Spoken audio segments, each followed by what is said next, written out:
The wind clawed at Jon Snow as if it wanted him gone from the wall. He stood with his gloved hands resting on the cold stone, his breath a pale thread in the dark. Below, the haunted forest spread in black silence, the trees like a sea of spears. Above, the sky was a hard, brittle bowl of stars.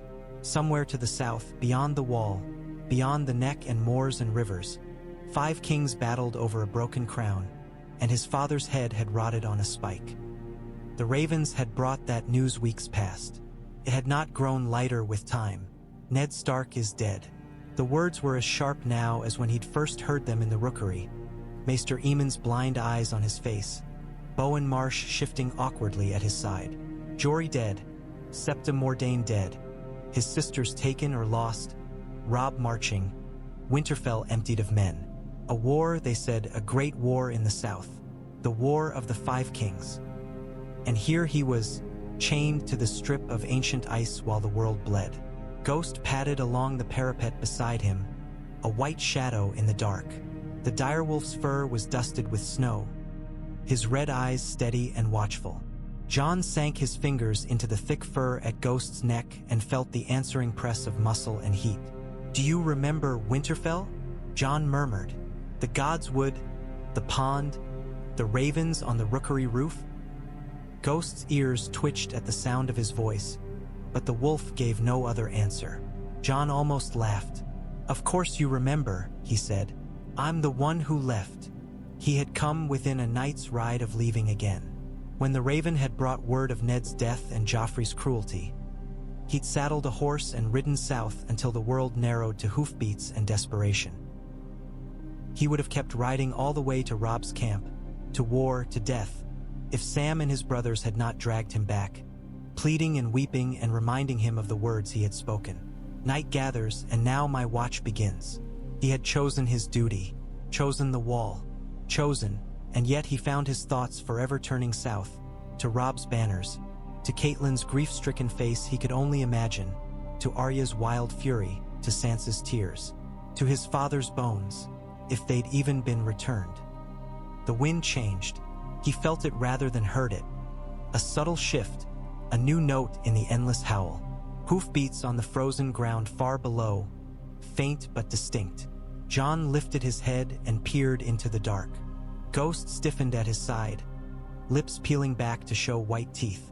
Jon rested his hand on the direwolf's back, feeling the bristle of fur, the low rumble building in his chest.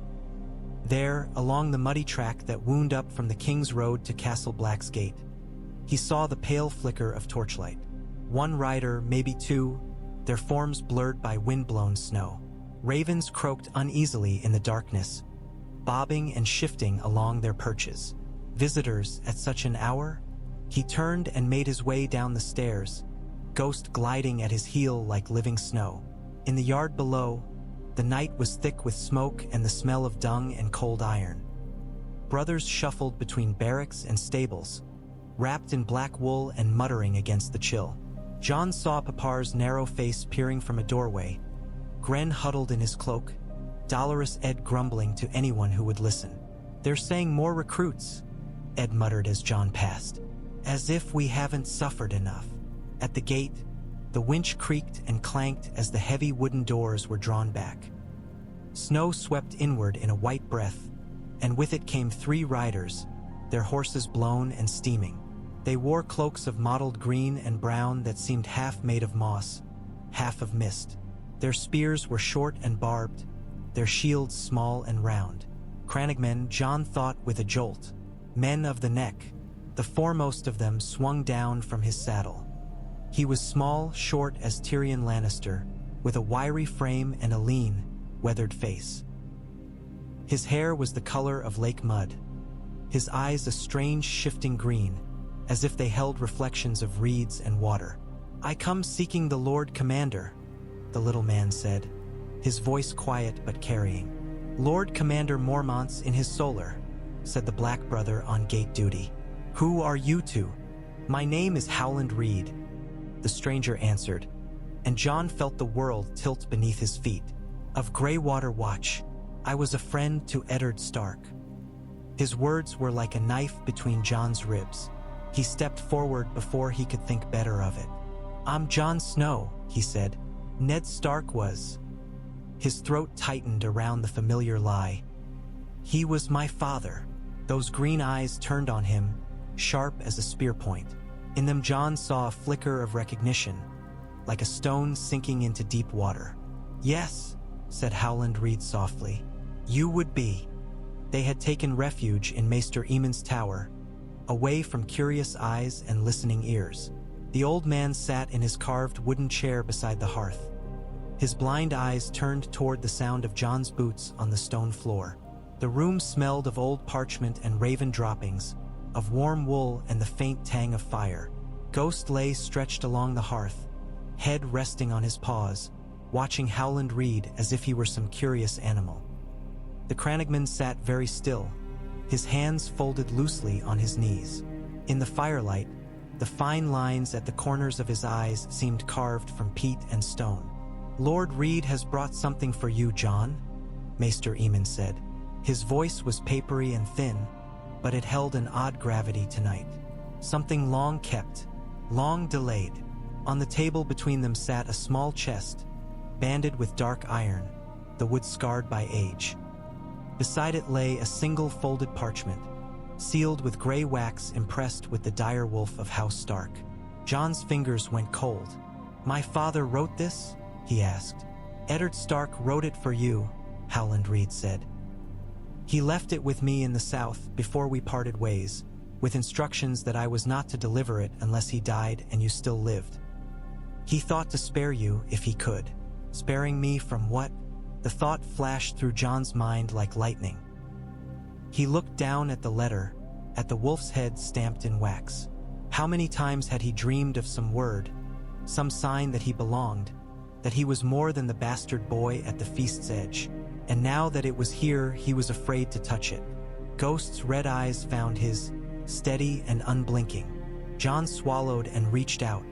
His gloved thumb slid along the edge of the seal until the wax broke with a soft crack. He unfolded the parchment with care, as if it might crumble in his hands. The handwriting was his father's, strong and neat. "Jon, if you are reading this, then I have failed you." The words blurred for a heartbeat. Jon blinked them clear.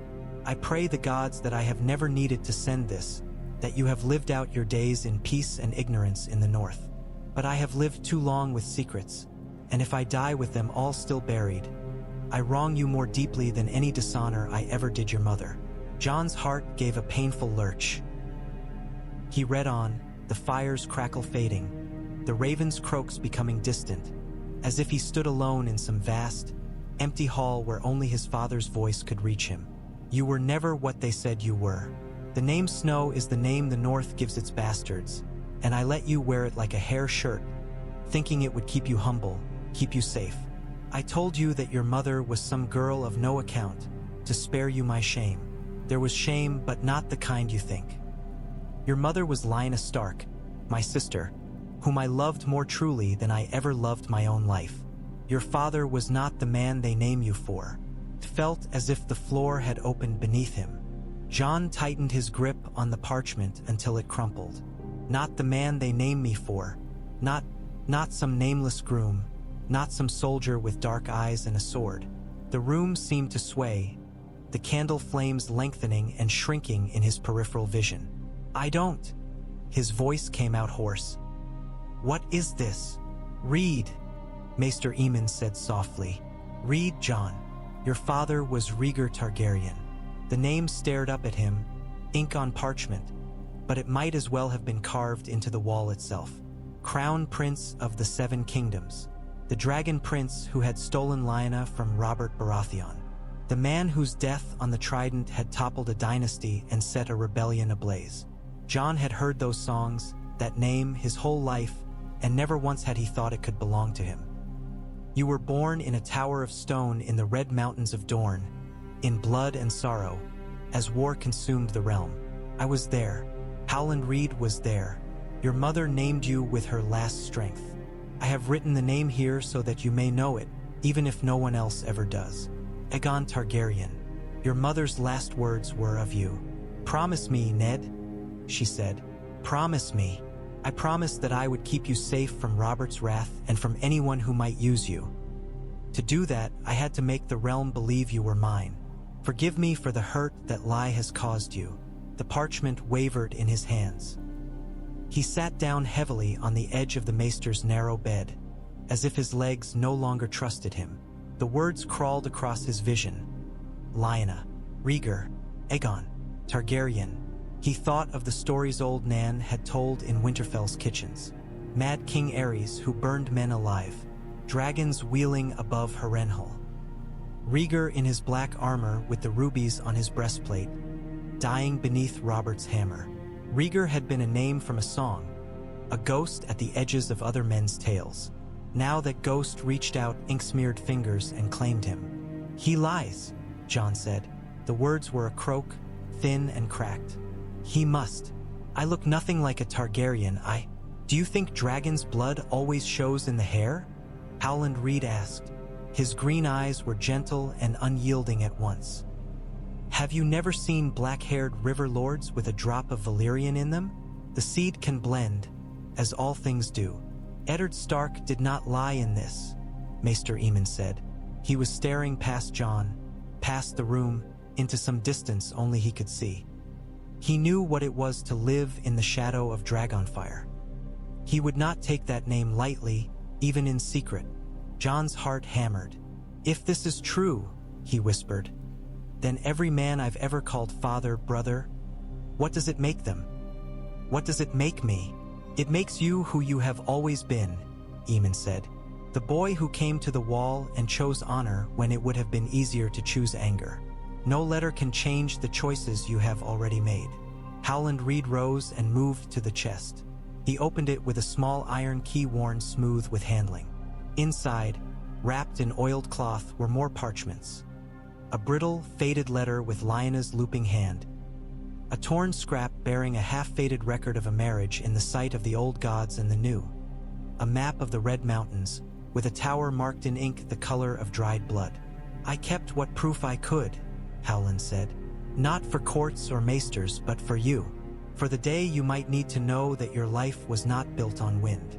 "Robert Baratheon made a war to smash dragon heads," Jon said dully. "What would he have done if he'd known I existed?" "Exactly what Eddard Stark feared," Aemon murmured. Jon looked down at the letter again. The ending was smudged, as if his father had hesitated, as if the ink itself had doubted. "If I live, I will tell you all this myself, and you can throw this letter into the fire and curse me to my face. If I die, then know that I loved you as a son, though you were never mine by blood. You are of both wolf and dragon. Do not let either devour you. With all that is left in me, Ned." Jon folded the letter carefully and set it on his knee. His hands had stopped shaking.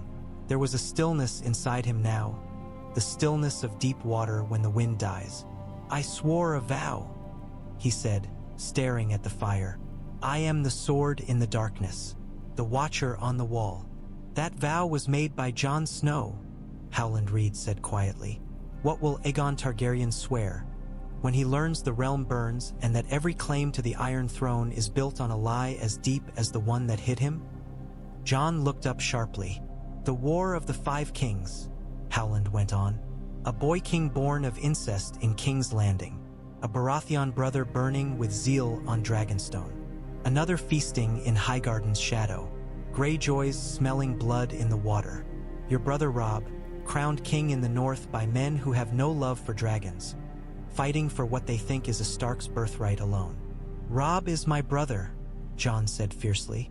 "No letter can change that." "I do not say it can," Howland said.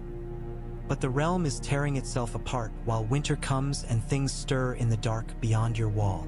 The truth of you is a sword, Jon. Someone will pick it up. The question is who." The river camp buzzed with the thousand sounds of an army at uneasy rest. Horses snorted and stamped in their pickets, iron shoes striking sparks on stones. Men laughed too loudly around their cookfires. Dice clattered in wooden bowls, and the low murmur of prayer rose from a knot of Northmen clustered beneath the weeping boughs of a willow. In the great tent at the camp's heart, the air smelled of damp canvas and hot wax. Robb Stark stood over the map table, hands planted on either side of the trident's forked lines. His auburn curls were tied back with a strip of leather, a faint shadow of beard along his jaw. Around him stood the great Jon, Roose Bolton, Rickard Karstark, and a half-dozen other lords, each with his own scent of boiled leather, stale wine, and stubborn pride. "We cannot sit idle, boy," the great Jon rumbled, slamming a sausage like fist down near Fairmarket. "Your Uncle Edmure was a fool to let Tywin slip away, but he's done it, and now the lion slunk back to his den to lick his wounds. Give the word and we'll march on Harrenhal, pull his bloody tower down brick by brick. Tywin Lannister will not give us the open field," Roose Bolton said in his soft, almost bored voice. "He will make us bleed ourselves away in sieges and river crossings while he keeps his strength coiled in the west. Better to what?" Karstark snapped. "Wait? While my son's killers sit snug in King's Landing, well-fed and well-armed." "Lord Karstark," Robb began. "My king," Karstark corrected bitterly. "That is the style I died for." Catelyn watched the men bicker, her hands tight around the edge of her shawl. She could feel the ghosts crowding the tent. Ned's steady presence at her side, the echo of his voice in the shape of their son's jaw, the faces of Rickard and Torrhen Karstark, laughing as boys, cold in death. War had a way of filling every silence with those you had lost. The flap of the tent stirred. A squire slipped in, cheeks flushed. "Your Grace," he said, bowing to Robb. "A raven from the wall. For Lady Stark's eyes." Robb's brows knit. "From the wall? Has there been attack?" Catelyn's heart lurched. "Give it here," she said. The boy approached, head bowed, and placed the parchment in her hand. The wax on the seal was a dull gray, pressed with the small, simple stamp she knew as well as her own breath. A direwolf's head, the edges worn from years of disuse. Ned's private seal, not the great signet he used as Lord of Winterfell. Her fingers went numb. "Mother," Robb asked, "what is it?" She did not answer. Her world had narrowed to the feel of the parchment beneath her fingertips, to the way the seal had cracked, as if it had been broken once before and pressed back together. She walked to the lamp, where the light was stronger, and opened the letter with deliberate care. The first lines were in Maester Aemon's crooked hand, explaining that this had been left in the rookery at Winterfell, returned to Castle Black only after Lord Eddard's death. It had waited, unremarked, until Howland Reed's arrival had stirred old questions. Then, midway down the page, Ned's script took over, neat and unwavering. "Cat, if this letter ever finds you, I will already be dead, and I will have failed you in ways I scarcely know how to count." Her throat tightened. She read on anyway. There were no tears left in her, she thought. Grief had scoured her dry, but the words still cut. He confessed to a lie she had hated him for since the day they met. Jon Snow, the boy who had stood in her husband's hall like a living wound, a reminder of some southern girl she could never quite hate enough. The boy who had grown up beneath her roof, shadow to her son, mirror to all that Robb might have lost in his father's arms elsewhere. Not his son, not his sin, Targaryen. Her hand shook so violently she had to set the parchment down. The lamplight seemed too bright, the tent suddenly too small. "Mother!" Robb was beside her now, his hand on her arm. "You're pale." "What?" She thrust the letter toward him, unable to form the words. He took it, frowning, and read. As he did, she watched the change come over his face. Confusion melting into disbelief, then anger, then something harder to name. He reached the name Aegon Targaryen and froze. "A dragon," he breathed. "A dragon hatched in your father's house," Catelyn said, the words bitter and slow. "Raised at your table, sleeping in your halls." Robb's fingers tightened on the parchment until it crumpled. "Jon is no dragon," he said. "He's my brother." "He is," she said, and heard the catch in her own voice. She could not deny what she had seen in the boy. The same stubborn jaw, the same dark, stark eyes, the same fierce, foolish honor. And yet the blood in his veins, Ned has made us all fools, Robb. You, me, the realm. Father did what he thought he must, Robb said, though there was strain in the words. If Robert had known. Yes, Catelyn said, closing her eyes. She could see Robert Baratheon as he had been when he came to Winterfell that last time. Bloated with wine and regret, but with a rage still coiled somewhere in him, waiting for any whisper of dragon. Jon's face rose in her mind, as she had last seen him in the courtyard, ghost at his side. His eyes shadowed with hurt as he said farewell to Bran. She had not embraced him. She had struggled even to wish him well.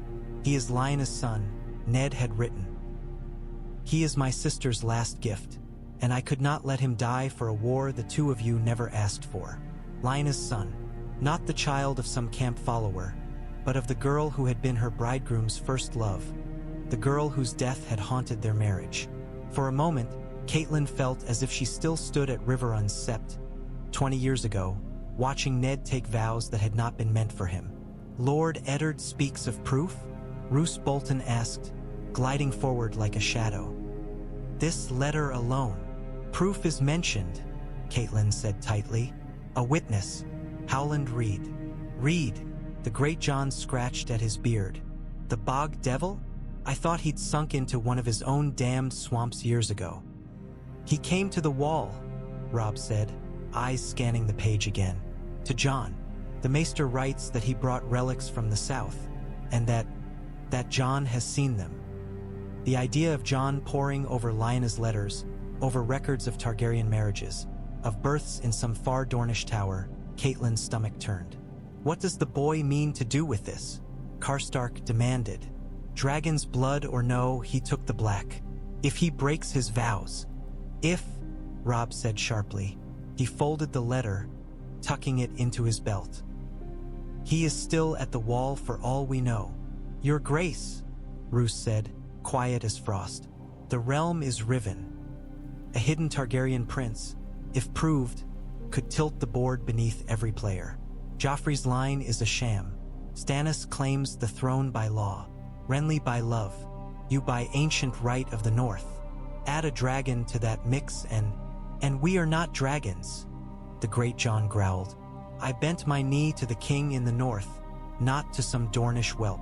Jon is no Dornish whelp, Robb snapped. He's of the north as much as any of us. More than some.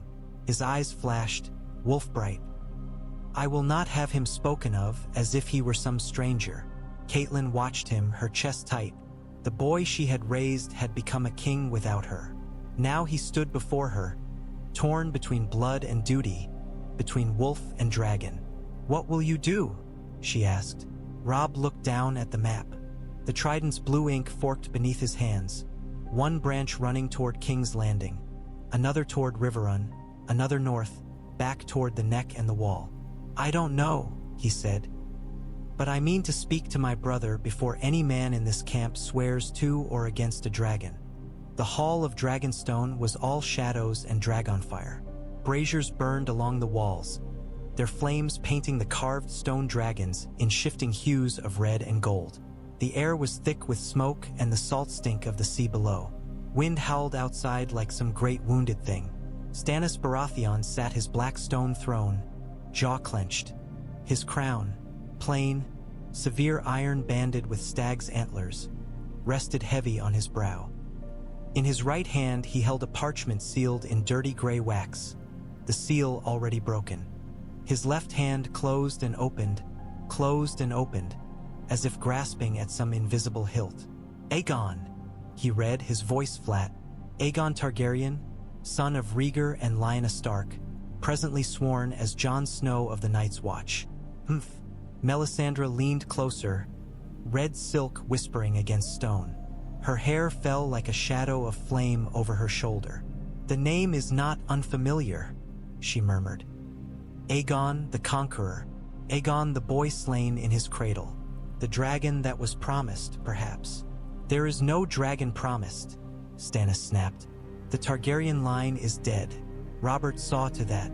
This letter, he shook it once sharply, is a provocation, a falsehood intended to unsettle us. Who sends it? The Maester of Castle Black, Davos Seaworth said carefully. He stood below the dais, hat crushed between his hands. Aegon Targaryen. A man of some years and little reason to play games with kings. A Targaryen, Stannis repeated, slow and dangerous. Of course. An old man who took the black before your grandsire was born, Davos ventured. He turned aside a crown once. Such men. They don't seem the sort to start false pretenses now. He turned aside a crown that was rightly his, Stannis said. I am not in the habit of trusting men who treat their own duty so lightly. Even so, Davos said, the names written here, Lyanna Stark, Rhaegar Targaryen, these are not to be invoked without consequence. If this boy is false, he is a weapon in Lannister hands.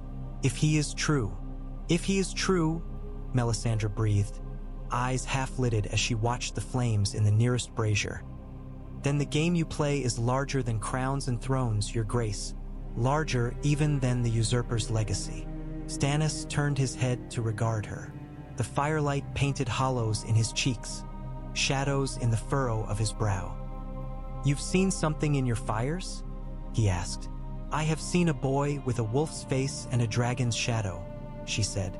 I have seen him standing upon a wall of ice, fire at his back and the dead before him. I have seen him torn between oaths and blood as a sword of red steel burns in his hand. You told me I was Azor Ahai reborn, Stannis said, anger simmering beneath the words. You laid your visions at my feet when you saw a king with a sword. You are my king, she said smoothly.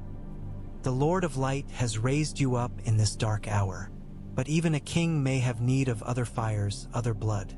You are not the only piece upon the Lord's board. Davos frowned. If the boy is what they say, he's sworn to the black. That should settle the matter. A man of the Night's Watch claims no lands, no titles, no bride. Not even a dragon prince. Stannis' lips thinned. Oaths can be broken, he said. He nearly broke his once already, if the tales that reach us are true. Running south in the night when he learned of his father's death, Davos shifted uneasily. And turned back, they say. Perhaps. Stannis looked down at the parchment again. The neat, firm script of Aegon Targaryen lay across it, without flourish or embellishment. It spoke of Ned Stark's secret, of Lyanna's cries in a Dornish tower, of a child smuggled north. It did not plead, did not beg.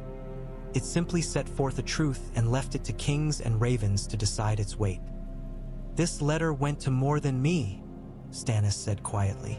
If Maester Aemon has done his duty, he has sent word to every power in the realm. The Lannisters will hear of this and call it treason. The Greyjoys will hear and smell weakness. The boy's own brother will hear, and what then? The North remembers, but it also hates dragons. Melisandre's eyes flared as if a gust of wind had blown upon the coals behind them.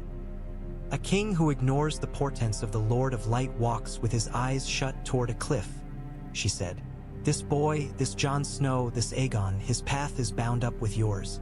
When ice and fire meet, your choice will shape more than who sits a chair of knives. Stannis hated riddles. He hated prophecies he could not hammer into obedience. But he hated being blind more.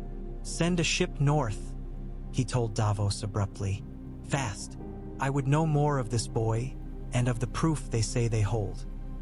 If there is a dragon hiding in black, I mean to see his eyes for myself.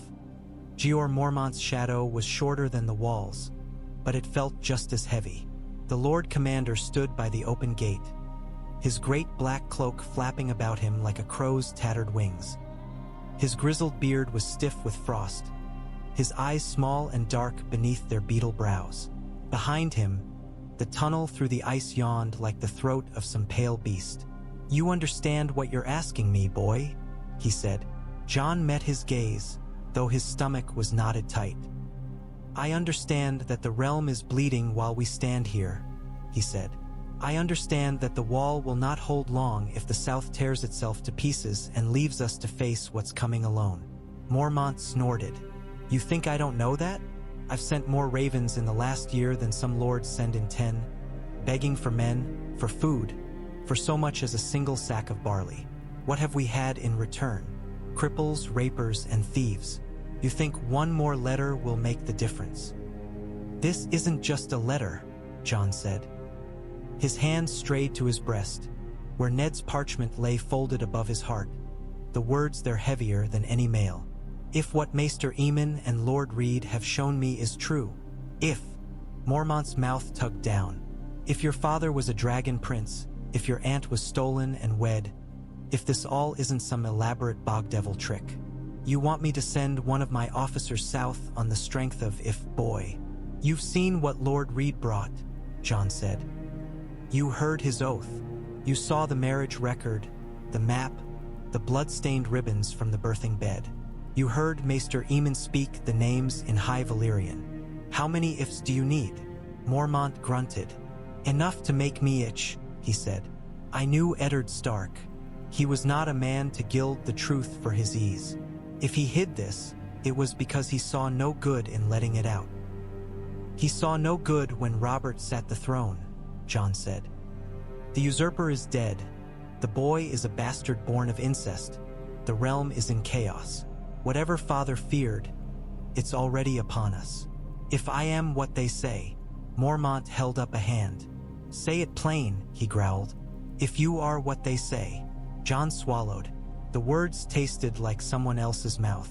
If I am Aegon Targaryen, he said, forcing each syllable, then I have a claim to the Iron Throne stronger than any of the kings now tearing the realm apart. Stronger than Joffrey's, stronger than Stannis, stronger than Renly's. That claim won't vanish just because we pretend it isn't there. Someone will use it or use me if I do nothing. Better that I speak for myself, and for the Watch, than wait for some Lannister to put a knife in my back and whisper of dragons after. The Lord Commander studied him for a long moment, his gaze weighing, measuring. Beyond the gate, the land was a white blur, the King's Road stretching south into mist and memory. You are not the first boy to stand before me with dreams of crowns, he said at last. Most of them came from the wrong side of a sword, talking of lost lands and stolen titles. You know where they ended? In black, Jon said. Like me. In black, Mormont agreed. Because this place is meant to be an end to such things. We are not lords here. We are not princes. We are brothers, and our kingdom is the strip of ice and stone and the cold woods beyond. He stepped closer, his eyes level with Jon's. You swore those vows freely, Snow. No man held a sword to your throat. I know, Jon said, his throat tight. But you told me once that duty is heavier than a mountain. I don't know if duty now means staying or going. If I stay, and the south burns, and the dead come walking in numbers we cannot face, what will my vows be worth then? You want me to release you, Mormont said, to send you south as some what? Ambassador? Pretender? Sacrifice? Jon glanced at Howland Reed, who stood a little way off with his crannogmen, their horses laden. The Bog Lord's face was as unreadable as the mists of his homeland. I want you to send me as your voice, Jon said, as the Watches. Let the realm see that we remember its oaths even if it forgets ours. Let them hear what I've seen beyond the wall.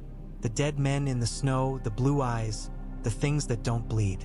Let them understand that the true war is not over a chair of swords.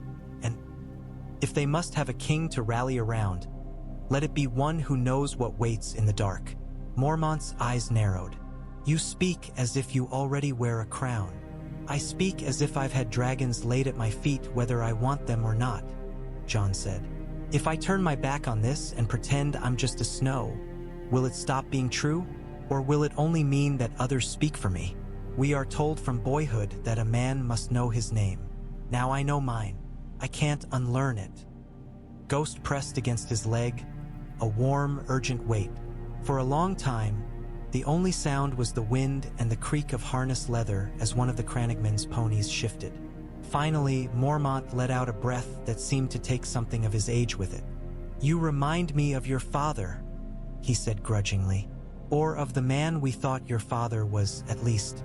Eddard Stark walked into a viper's nest with his eyes open because he thought someone had to stand between the realm and chaos. It got him killed. I know, Jon said quietly. The Watch cannot be seen to meddle in this war. Mormont went on. Every king would cry treason. Every lord with a grudge against us would feel his back stiffen. But, he grimaced, but neither can I pretend that what you carry is nothing. You'd only run again, and this time no Samwell Tarly would drag you back. If you forbid me, I'll stay, Jon said quickly. The admission surprised even him, but it was true. I owe you that, at least. Mormont looked at him with something like pity. You owe me nothing I did not already know how to lose, he said. You owe the realm more. He turned to the gate. I cannot release you from your vows. No Lord Commander has that right. The gods alone can do that. He spat into the snow. But I can send you on a ranging. I can tell my brothers that I dispatched you south with messages for every king and great lord, warning of the true war. What you say when you stand before them, that will be between you and whatever gods you pray to. The words settled over Jon like a cloak. Thank you, he said, and meant it more than he had ever meant thanks before. Mormont snorted. Don't thank me yet. You may live to curse me for not locking you up instead. He jabbed a thick finger into Jon's chest, just above where Ned's letter lay. Remember this, boy. Whatever dragon name you wear, you are of the Night's Watch still. You go as my man. If you start spouting of crowns and claims and forget what waits in the cold, I'll have your head on a spike over this gate myself, prince or no. A thin smile tugged at Jon's mouth. Yes, my Lord Commander. Mormont grunted. Go, before I come to my senses. Jon swung into the saddle, Ghost leaping to the horse's side with a low bark. Howland Reed and his men fell in around him like reeds closing around a darting fish. As the gate creaked shut behind them, the wall loomed overhead, a pale, immense presence. He looked back only once. Mormont stood dark against the snow, a stubborn blot on the world's edge. Beyond him, the black line of brothers watched silently from the courtyard, faces turned south. Jon turned his horse and rode into the mist. They found Robb Stark's host on the move, slogging south along a muddy riverbank that had no name on any map Jon had ever seen. Banners snapped in the damp wind. Gray direwolves of Stark, black bears of Mormont, flayed men of Bolton, sunbursts, mailed fists, tridents. The air smelled of horse, sweat, and wood smoke. Men looked up as Jon and the Crannogmen rode past, eyes narrowing at the sight of their mottled cloaks and small horses, at the great white direwolf padding silently beside them. Is that Ghost? Someone murmured. Can't be, another answered. Snow's at the wall. They were challenged at the outer pickets, of course. Spears lowered, shields raised, a handful of Northmen stepping into their path. State your business, the sergeant barked. His beard was crusted with old ale, his nose red from the cold. His eyes kept jumping back to Ghost. And call off that beast, or I'll put him down. You can try, Jon said, patting Ghost's back lightly. We've come to see King Robb Stark. The title came strangely from his mouth, but it felt right. Robb had always been a king to him in some small way. The king sees who he wills to see. The sergeant began, but Howland Reed nudged his pony forward. Tell your young wolf that Howland Reed of Greywater Watch seeks audience, he said, his voice carrying oddly well for its quietness. Tell him we bring tidings from his father's last oaths. The sergeant hesitated. Reed's name meant little to him, Jon guessed, but the weight with which he spoke of Ned's oaths did. Wait here, the man said, jerking his head at a younger soldier. Keep an eye on them, and that wolf. Then he trudged off into the camp. Jon swung down from his horse, joints stiff from days in the saddle. Ghost pressed against his leg, his warmth grounding. Around them, men moved through the camp, throwing curious glances their way. A woman in a patched cloak led a mule piled high with pots. A boy barely old enough to shave carried a bundle of arrows twice his height. Somewhere, someone sang a snatch of a marching song about the young wolf, the words half slurred with exhaustion. It felt strange to be among his father's banners again. strange and like coming home. Do you think he'll be glad to see you? One of the crannogmen asked softly. His eyes were pale, his hair streaked with white mud. Jon thought of Robb in Winterfell's yard, wooden sword in hand, shouting with laughter as they beat each other black and blue. Of Robb beside his bed the night before he left for the wall, trying to hide that he'd been crying. If he's not, Jon said, then I've ridden a long way to be disappointed. The sergeant returned more quickly than Jon expected. The king will see you, he said gruffly. His eyes flicked to Jon and Ghost. All of you, and he said to tell you, Snow, that if this is some trick, he'll hang you himself. That sounds like him, Jon said, his chest tightening with something that wasn't quite fear. They led them through the camp to a large striped tent near the water's edge. Guards in mail and cloaks stood on either side of the entrance, spears crossed. Jon dismounted again, more slowly this time, and handed his reins to a waiting groom. Ghost stayed at his heel. Inside, the tent was warmer than Jon expected. A brazier burned near the map table, the coals red as dragon eyes. Furs were strewn over the ground. A few lords were gathered, Karstark, Bolton, the Great Jon, along with Catelyn Stark, her face pale and drawn. Robb stood at the head of the table, hands clasped behind his back. For a moment, no one spoke. Robb's eyes went first to Ghost. They widened, and Jon saw, clear as daylight, the memory of a boy's voice in the Godswood. Can I have one? Father, can I have one?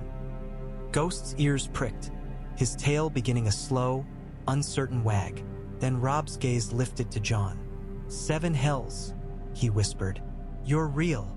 Jon felt something loosen in his chest that he had not known was clenched. I could say the same, he said. Your Grace. Robb's mouth twitched. Don't you start, he said, but there was already a hoarseness in his voice. Robb, Catelyn said sharply. Remember who? He's my brother, Robb said, not looking away from Jon. To Jon, he added, You're supposed to be on a wall, you bloody fool. Do you have any idea what they'll do to you if? I have some notion, Jon said. He could feel all the other eyes on him, weighing, judging. Karstark's simmering grief, Bolton's quiet interest, the Greatjon's blunt curiosity. Catelyn's wary distrust cut sharpest of all. But I had news that couldn't be sent by Raven. Robb's gaze flicked to Howland Reed. And you brought the Bog Lord with you to tell it? Howland bowed. You look much like your father did at your age, he said, and not at all like your uncle. That drew a short, startled laugh from Robb. My lords, this is Howland Reed of Greywater Watch, he said, one of my father's oldest allies. I received word of your coming. His eyes returned to Jon, and something hard and searching entered them. And of why? Then you know, Jon said quietly, at least what Maester Aemon wrote. I know what he claims, Robb answered. Words on parchment. My father's confession. His hand went to his belt, where the folded letter lay. I know that every man in this tent stands on ground that has shifted under his feet since we read it. The Great Jon snorted. I stand where I stood the day your father lost his head, he said. Behind the king in the north. Dragon letters be damned. Others will not be so steady, Roose Bolton said. The Karstarks, the Umbers, the Freys, all will have their thoughts about a hidden Targaryen raised under their noses. Let them think, Robb said sharply. They'll not forget who leads this host.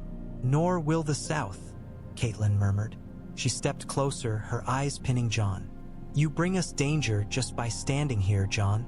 If the Lannisters learn that you live, that you claim anything but the name Snow. I haven't claimed anything, Jon said. Not yet. Yet, Catelyn repeated. Her mouth tightened. You see. Enough, Robb said. He gestured toward a smaller chamber screened off by heavy cloth. Jon, with me. Lord Reed. Mother. The rest of you may wait here. He fixed each of his lords with a hard stare. And hold your tongues. No word of this leaves this tent until I say so. Am I understood? The Great Jon grumbled assent. Bolton dipped his head. Karstark's jaw clenched, but he said nothing. Inside the inner space, the noise of the camp was a dull murmur. A single candle burned on a crate that passed for a table. Robb stood there for a moment, breathing as if he had run a mile, then turned and gripped Jon by the shoulders. "You stupid, stubborn, brave idiot," he said, and pulled him into a hard, breathless embrace. For a heartbeat, Jon was a boy again, thumping his brother's back in the practice yard, bruised and laughing, their father watching from the steps. He closed his eyes and clung to that memory as tightly as he clung to Robb. When they drew apart, both were blinking more than the tense smoke warranted. "You look terrible," Robb said gruffly. "Have they been feeding you nothing but snow and vows up there? You look like you've grown a foot," Jon said. "Is that what command does to a man?" Robb half smiled, then sobered. "Is it true?" he asked. "What father wrote, what Maester Aemon sent, all of it?" Jon glanced at Catelyn. Her face was white, her hands bunched in her skirts, but she held his gaze without flinching. Howland stood slightly behind her, as still as a tree. "In the tower at the wall," Jon said slowly, "Lord Reed showed me what he kept, the record of a marriage that should not have been, in a September that no one will admit exists. The map of a Dornish tower, the ribbons from my mother's bed, stained with her blood, and my father's letter." He drew the parchment from his breast and placed it on the crate. "He wrote the same truth to me that he wrote to you." Robb stared at the folded letter as if it were a viper coiled to strike. "And what do you mean to do with that truth?" he asked. Jon took a breath. The air in the tent felt thick as syrup. "I mean," he said, "to tell the realm who I am." The tent felt smaller with every man who stepped into it. They came in twos and threes at Robb's summons. Lords and captains, bannermen and their sons. The air grew thick with the sense of wet wool and steel, of stale wine and sweat. Torches smoked in their brackets, shadows jumping across canvas walls. Robb took his place at the head of the table, one hand resting on the hilt of his sword. Catelyn stood at his right, her face set. Jon stood at his left, feeling the weight of every eye that slid toward him and then away again, as if he were a puzzle none of them had quite decided how to look at. Howland Reed was a small, quiet presence at the back, his mud-brown cloak blending into shadow. Ghost lay beside Jon's boots, a white curve of muscle and fur, his red eyes watchful. "Lords of the North," Robb said when they were all assembled. His voice cut cleanly through the murmur. "You followed me from Winterfell's yards to the banks of the Trident. You were there when you lifted me up and named me king in the North. You have bled for me, and I for you. I will not hide truths from men who've given me that much." Karstark's lips twisted. "Another truth?" he asked. "Have we not had enough for one youth's reign?" "This concerns my father," Robb said, "and my brother." More than one man's gaze flicked to Jon at that. The Grachan's eyes narrowed. "He's no Stark," he said bluntly. "Half a one at best." "Half a wolf is still a wolf," another lord muttered. "A wolf's bastard is one thing," Roose Bolton said softly. "What we are told he may be, that is another." Catelyn's fingers dug into the table's edge. "This is not gossip," she said, her voice sharp as river ice. "You will give it the gravity it deserves." Robb inclined his head to Jon. "Tell them," he said. Jon cleared his throat.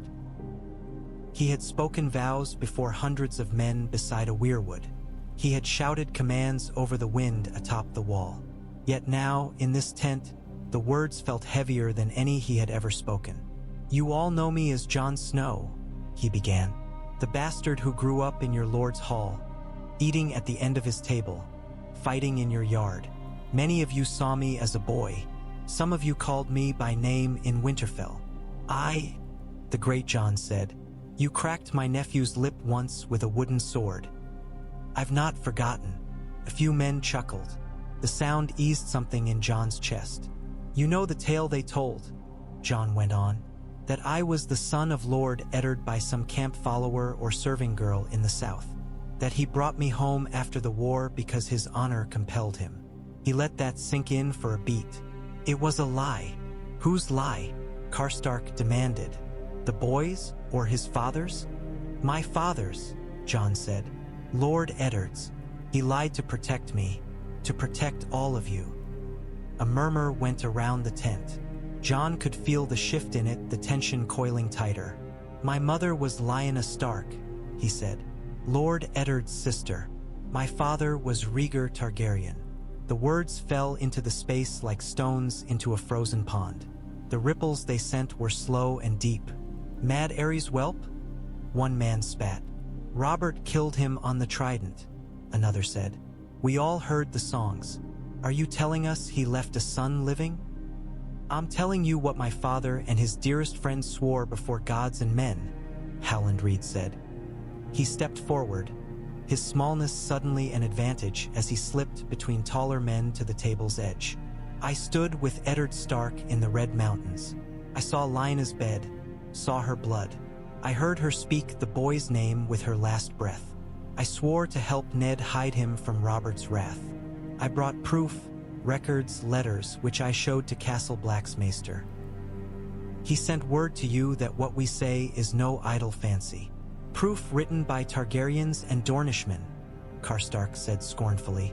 What weight has that in the north? The weight of Eddard Stark's word, Robb said, his jaw clenched. He pulled Ned's letter from his belt and held it up. This is my father's hand. He confesses the same truth here that you have just heard. He hid it for years. Perhaps he was wrong to do so, but he did it for us. For the North. For this boy.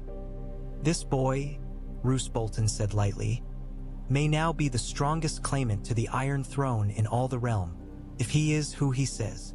I didn't come here to claim a throne, Jon said quickly. Not from you. Not from anyone. The wall is my duty. I rode south because I could no longer pretend that what I am would stay buried while 5 kings tear the realm apart. If Joffrey's claim is false and Stannis rests on law alone, then the war you fight is a war of usurpers and rebels, not of rightful kings. Men will learn of me whether I will it or no. The Lannisters will whisper of Dragonspawn when it suits them.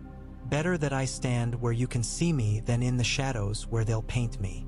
You rode south in black, the great Jon said. You left your post.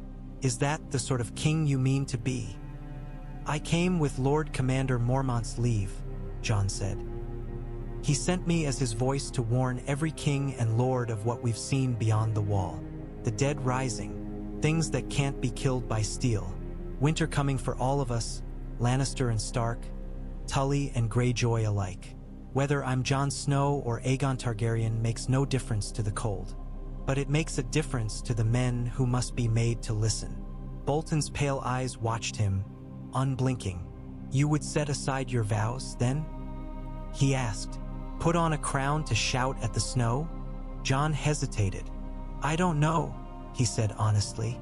I know only that if there must be kings, they ought to be men who've seen the true enemy, not boys playing with lions' heads. If my name can help end this war sooner, save lives, turn swords toward the wall. It seems cowardly to pretend I'm no more than a bastard while the realm drowns in my silence. That's a pretty speech, Karstark said. What do you want from us, boy? Our swords? Our oaths? The crown we wrested from the south? No, Jon said. He turned to Robb, letting the rest see that his words now were for the young wolf alone. I want my brother's word. I want to know if the North will see me as an enemy if I speak my true name, or as the same man who rode south with Benjen's blood in his heart and a dire wolf at his side. Robb met his gaze. The tent fell utterly silent. When my lords raised me up and named me king, Robb said slowly, they swore for the Starks they knew, for the boy who'd grown up in Winterfell's halls. They swore to put northern blood over southern claims. He looked around at the faces that had knelt to him. My father's lie has tangled us all in Dragon's shadow, but some things are clearer to me than any parchments. He stepped away from the table and went down on one knee before Jon. Gasps echoed. Catelyn caught her breath. Ghost's head came up, ears pricked. You were my brother before I knew a word of this, Robb said. His voice was steady, but Jon saw the wetness at the corner of his eyes. "You stood beside me in battle in every dream I had of war. You watched over Bran, you played with Rickon, you made Arya laugh when no one else could. I will not pretend that knowing your blood changes the boy I remember." "Robb," Jon whispered, his throat thick. "I am king in the north," Robb went on. "The men here chose me for that, and I'll not throw it away for any dragon. But if the realm must have a king to bind it, to end this butchery and turn its strength north where the real war waits, then let the south have Aegon Targaryen, son of Rhaegar and Lyanna, with the north at his back." He rose. "I will not bend my knee to any other southern king. But for you, for my brother, I will offer something else. An alliance of wolf and dragon. You will not take the north from me, and I will not take your claim from you. We stand together, or the dead will devour us both." The tent was still, as if it held its breath. Karstark's face was a thundercloud. "You mean to make us fight for a dragon?" he spat. "My sons died for your father's honor, for northern independence, and now you throw us at King's Landing behind a Targaryen banner?" "I mean to make us fight to end this war before it kills every third man in the realm," Robb shot back. "Would your sons thank you for spilling more Karstark blood to keep a war going out of spite? Jon is as much a Stark as I am, whatever name he wears. Would you have me fight my own brother while Cersei Lannister laughs and the others march?" The word fell like a stone. Men shifted uneasily. They had heard tales, all of them, carried south by deserters and ravens. Dead men in the snow, blue-eyed whites, queer white shadows that sliced through flesh and steel alike. "The dead are stories," one lord muttered, but his voice lacked conviction. "They're not," Jon said quietly. "I've seen them. I've killed one and watched it rise again. I felt the cold that comes before them. It's deeper than any winter you remember." His gaze swept the tent. "You can call me Jon Snow and pretend that it's not your business. Or you can call me Aegon and send ravens to every lord in this broken realm, telling them that if they'll lay down their crowns and march with us against the dark, the North and the dragon will meet them at the wall with open arms." Roose Bolton's lips curved in a very small smile. "You speak as if the lords of Westeros will give up their crowns as easily as they put them on." "No," Jon said. "They'll fight. Some will never accept me. But some may see reason if we give them a way to save face. Stannis will not yield, but he may be persuaded to fight beside us if he can tell himself he upholds the law by recognizing a marriage he never knew of. Renly, he craves admiration. Let him have it. The Lannisters." He thought of cold green eyes and a boy king with a cruel mouth. "The Lannisters will have to be broken, one way or another." The great Jon let out a booming laugh. "Now you sound like a king," he said. "Or at least like a Stark who's tired of being kicked by lions." He thumped his fist on the table. "I don't hold with dragons. Never did. But I know this much. If the young wolf says this pup is his brother and not our foe, then I'll follow him against Lannister, Baratheon, and bloody Snow Whites together. The rest of you can hide in your castles if you like." One by one, other voices lifted. Doubtful, grudging, angry, but lifting. The North might not love the thought of a dragon, but it loved Robb, and what it loved, it would follow, even into the teeth of winter. Jon stood at the center of it, feeling the shape of his life change around him like ice cracking on a spring river. Wolf and dragon, his father had written, do not let either devour you. He did not know yet if they would devour the realm instead. But for the first time since he had read his name on a page, he felt something like a path beneath his feet. The letter from the north lay on the table like a coiled viper. Tywin Lannister sat at the head of the small council, his broad hands resting on either side of the parchment. His face was as expressionless as a carved lion's. Only the ticking muscle in his jaw betrayed the effort it took not to sneer. Aegon Targaryen, Cersei read aloud, her voice dripping contempt, son of Rhaegar and Lyanna Stark, presently sworn brother of the Night's Watch, now revealed and supported by Robb Stark, styling himself king in the north. She laughed, a brittle, ugly sound. They multiply like vermin. One false king was not enough for the north. They had to hatch a dragon too. Perhaps next they'll declare ghost their hand, Tyrion said mildly, swirling his wine. He would probably make fewer messes than some men I could name. Cersei shot him a look that could have flayed skin. Varys folded his soft hands in his sleeves. It is troubling news, my lord Hand, he said softly. If it is true. Truth is a poor defense against rumor, Littlefinger observed. Men believe what suits them. If they wish to think a dragon hatched beneath Ned Stark's dar nose, they will, proof or no. Tywin's gaze flicked to him and back to the letter. Proof is mentioned, he said tonelessly. Records of a marriage, a birth in Dorne. Oaths sworn by Howland Reed. Ned Stark's own hand. Ned Stark's hand is no longer in any condition to hold a quill, Cersei said. Yet he left quite a few scratches on the realm before it rotted, Tywin replied. This may be his last. He scanned the letter again. Its tone was cold, matter-of-fact, as if Jon Snow had been reciting another man's life. He spoke of vows on the wall, of dead things in the snow, of the futility of squabbling over thrones while winter approached. He made no direct threat. He claimed nothing outright. And yet the threat was there in every line. Aegon, Rhaegar, Lyanna, words that had nearly broken the realm once before. Do we believe any of it? Tyrion asked, leaning forward to peer at the parchment. Or is this whole tale some northern fancy meant to scare us into offering peace? Mountain clans and wildlings tell tales, Tywin said. Ned Stark was not given to fables. If he wrote this lie, he did it for a reason. And if it is truth, then Robert's rebellion stands on a different footing than we liked to imagine. He looked at Cersei. Your son's claim rests on his father supplanting a mad king and his line. If the heir of that line lives. Cersei bristled.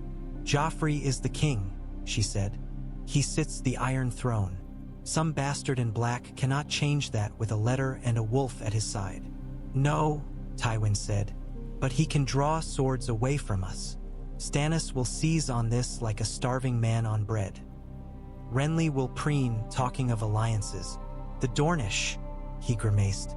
The Dornish have long memories where Rhaegar and Elia are concerned. They won't flock to a northern boy who never saw Dorne, Cersei said.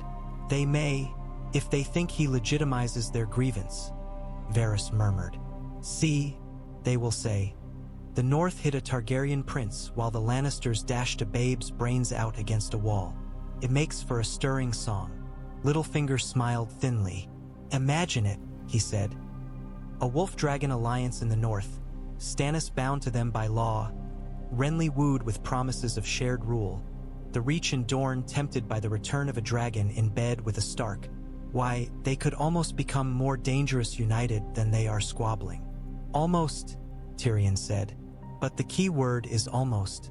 They'd have to set aside pride and vengeance long enough to see beyond their own noses. From what I've seen of northern lords, that's asking a great deal. They will not unite while we strike them piecemeal, Tywin said. This letter is not a peace offering. It is a banner. The boy holds it up and waits to see who will gather beneath it. He pushed the parchment aside. We will not give him that time. Cersei's smile was slow and cruel. You mean to have him killed? Tywin did not bother to soften the words. Of course, he said. We should have scoured every last ember of that line from the ashes years ago. Robert drank, whored, and remembered too late. I will not make the same mistake. He looked to Varys. You have your little birds in the north? Fewer than I would like, Varys admitted. But some wings still beat for me at court in Winterfell and White Harbor. Castle Black is another matter. Then we clip the wings we can reach, Tywin said. Letters to every bannerman who might hesitate at the thought of dragons. Remind them what Aerys did to his enemies, what Rhaegar's folly cost them. Offer pardons, gold, glory to any man who brings us Jon Snow's head. And Robb Stark's, Cersei asked, eyes glittering. In time, Tywin said. One wolf at a time. First we cut the dragon's head off the snake, then the snake off the wolf. He stood.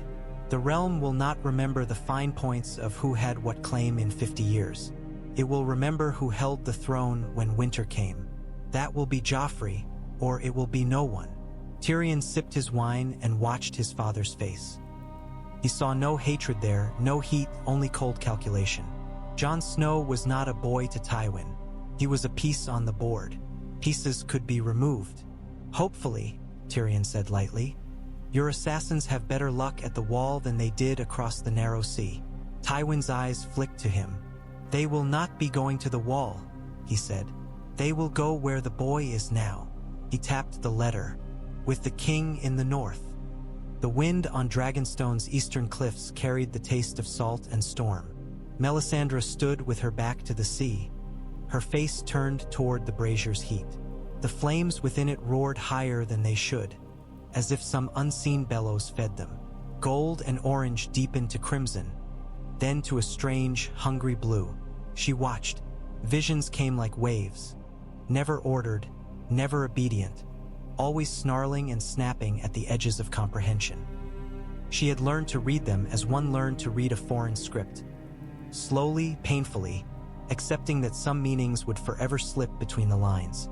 Tonight, the fire showed her ice, a vast wall of it, higher than any tower, stretching from one end of the world to the other. Its surface crawled with faint blue light. On its top, like ants on a frozen loaf, she saw men in black, tiny and fragile. One of them turned toward her, though she could not see his face. Then the vision shifted. She saw dead men walking, their skin white as the snow around them, their eyes glowing like chips of frozen sky. They moved through a forest, silent, relentless. Behind them came shadows more terrible than their corpses, tall and thin, with blades like moonlight. Another wave. The scene shifted again. A direwolf, white as the snows of Ashai, stood on a battlefield strewn with corpses. Beside it stood a man in black, his cloak swirling around him. In his hand burned a sword of pale red fire, its flames licking along the blade without consuming it. On his breast, a sigil glowed faintly, a dire wolf and a three-headed dragon intertwined. And behind him, in the sky, something enormous moved. Melisandre leaned closer. The fire flared, scorching her lashes, but she did not flinch. The shape resolved into wings, great and leathery, beating against a storm-dark sky.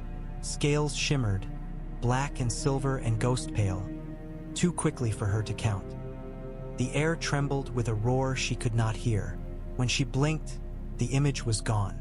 The flames were only flames again, greedy and crimson. "Show me again," she murmured. "Show me the prince. Show me Azor Ahai." The fire gave her a face. It was not Stannis. A boy's face, though hardened by battle and cold.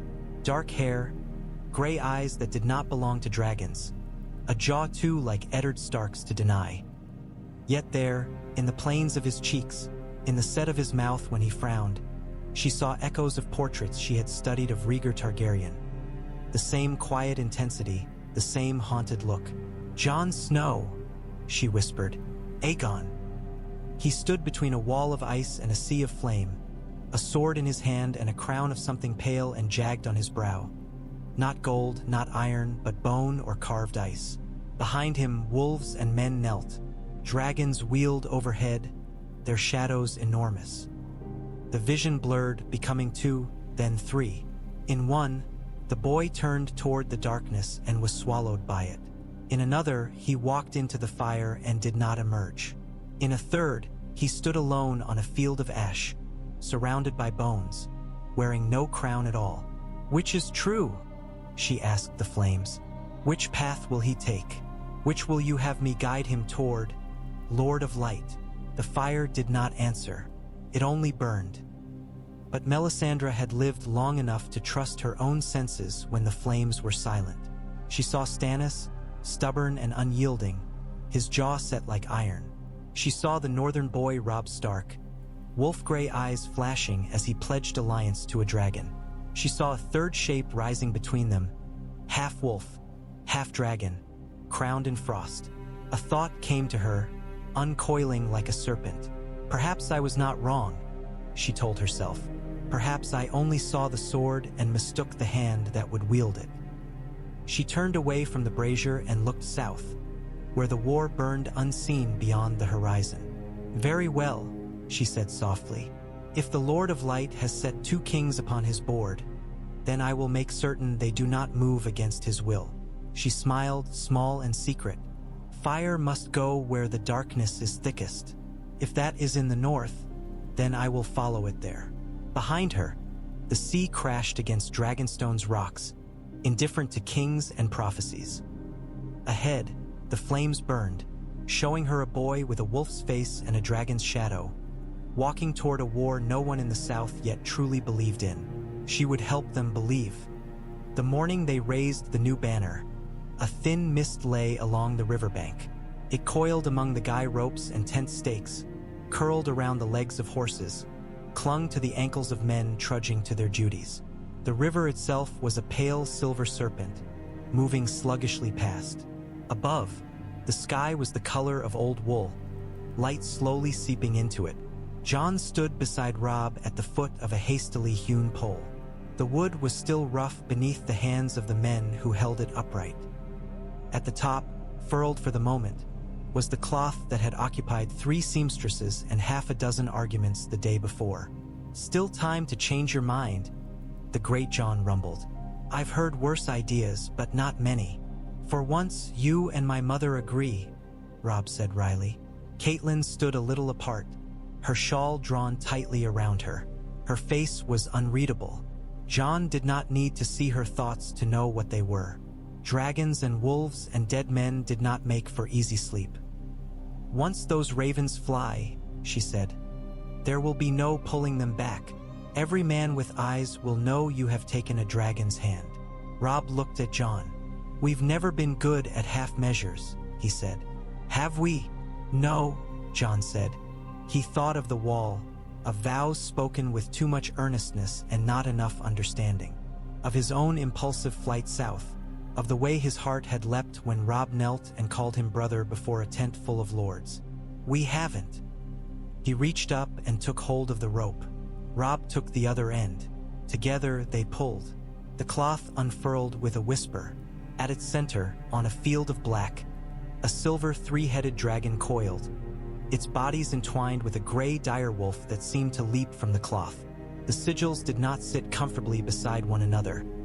They wrestled, teeth bared, claws extended, yet somehow found a balance. It was not a harmonious union. It was a contested one, which felt right.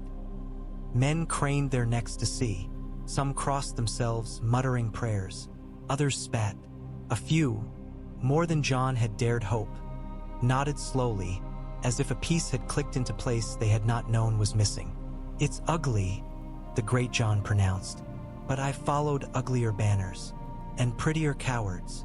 It will give the Lannisters fits, a Mormont woman said with grim satisfaction. That's worth a bit of ugliness. Ravens flapped and croaked from their cages, irritated by the morning's stir. Maesters and scribes moved among them, tying small scrolls to scaly legs. The message was simple, the script spare. To all lords of Westeros, from Robb Stark, king in the north, and Jon Snow, called Aegon Targaryen, son of Rhaegar and Lyanna, we write to tell you that the realm has no need of 5 kings. We write to tell you that winter is coming, and with it a foe that cares nothing for crowns or lines of succession. We write to offer you a choice. Lay down your arms against each other, march with us to the wall, and take up your swords against the dead, or cling to your petty wars until there is no one left to bury you. The words had been argued over, softened here, sharpened there. In the end, Jon had insisted on the last line. Let them feel the cold, he'd said. The real cold. He watched now as the first raven took flight, its wings beating hard as it climbed into the pallid sky. Another followed, then another. Within moments, the air was speckled with black shapes, scattering in all directions. To Winterfell, Robb murmured. To White Harbor, to the Vale and the Riverlands, to Dragonstone, to Sunspear, and to King's Landing, Jon said. He imagined Tywin Lannister's face as he read the letter. Cersei's rage, Joffrey's petulant, cruel refusal to understand that the world did not bend to his whims. Somewhere beyond his imagining, those things were already happening, lines being drawn on maps he could not see. He did not know if any man would answer the call. He did not know if his name would bring them or drive them further away.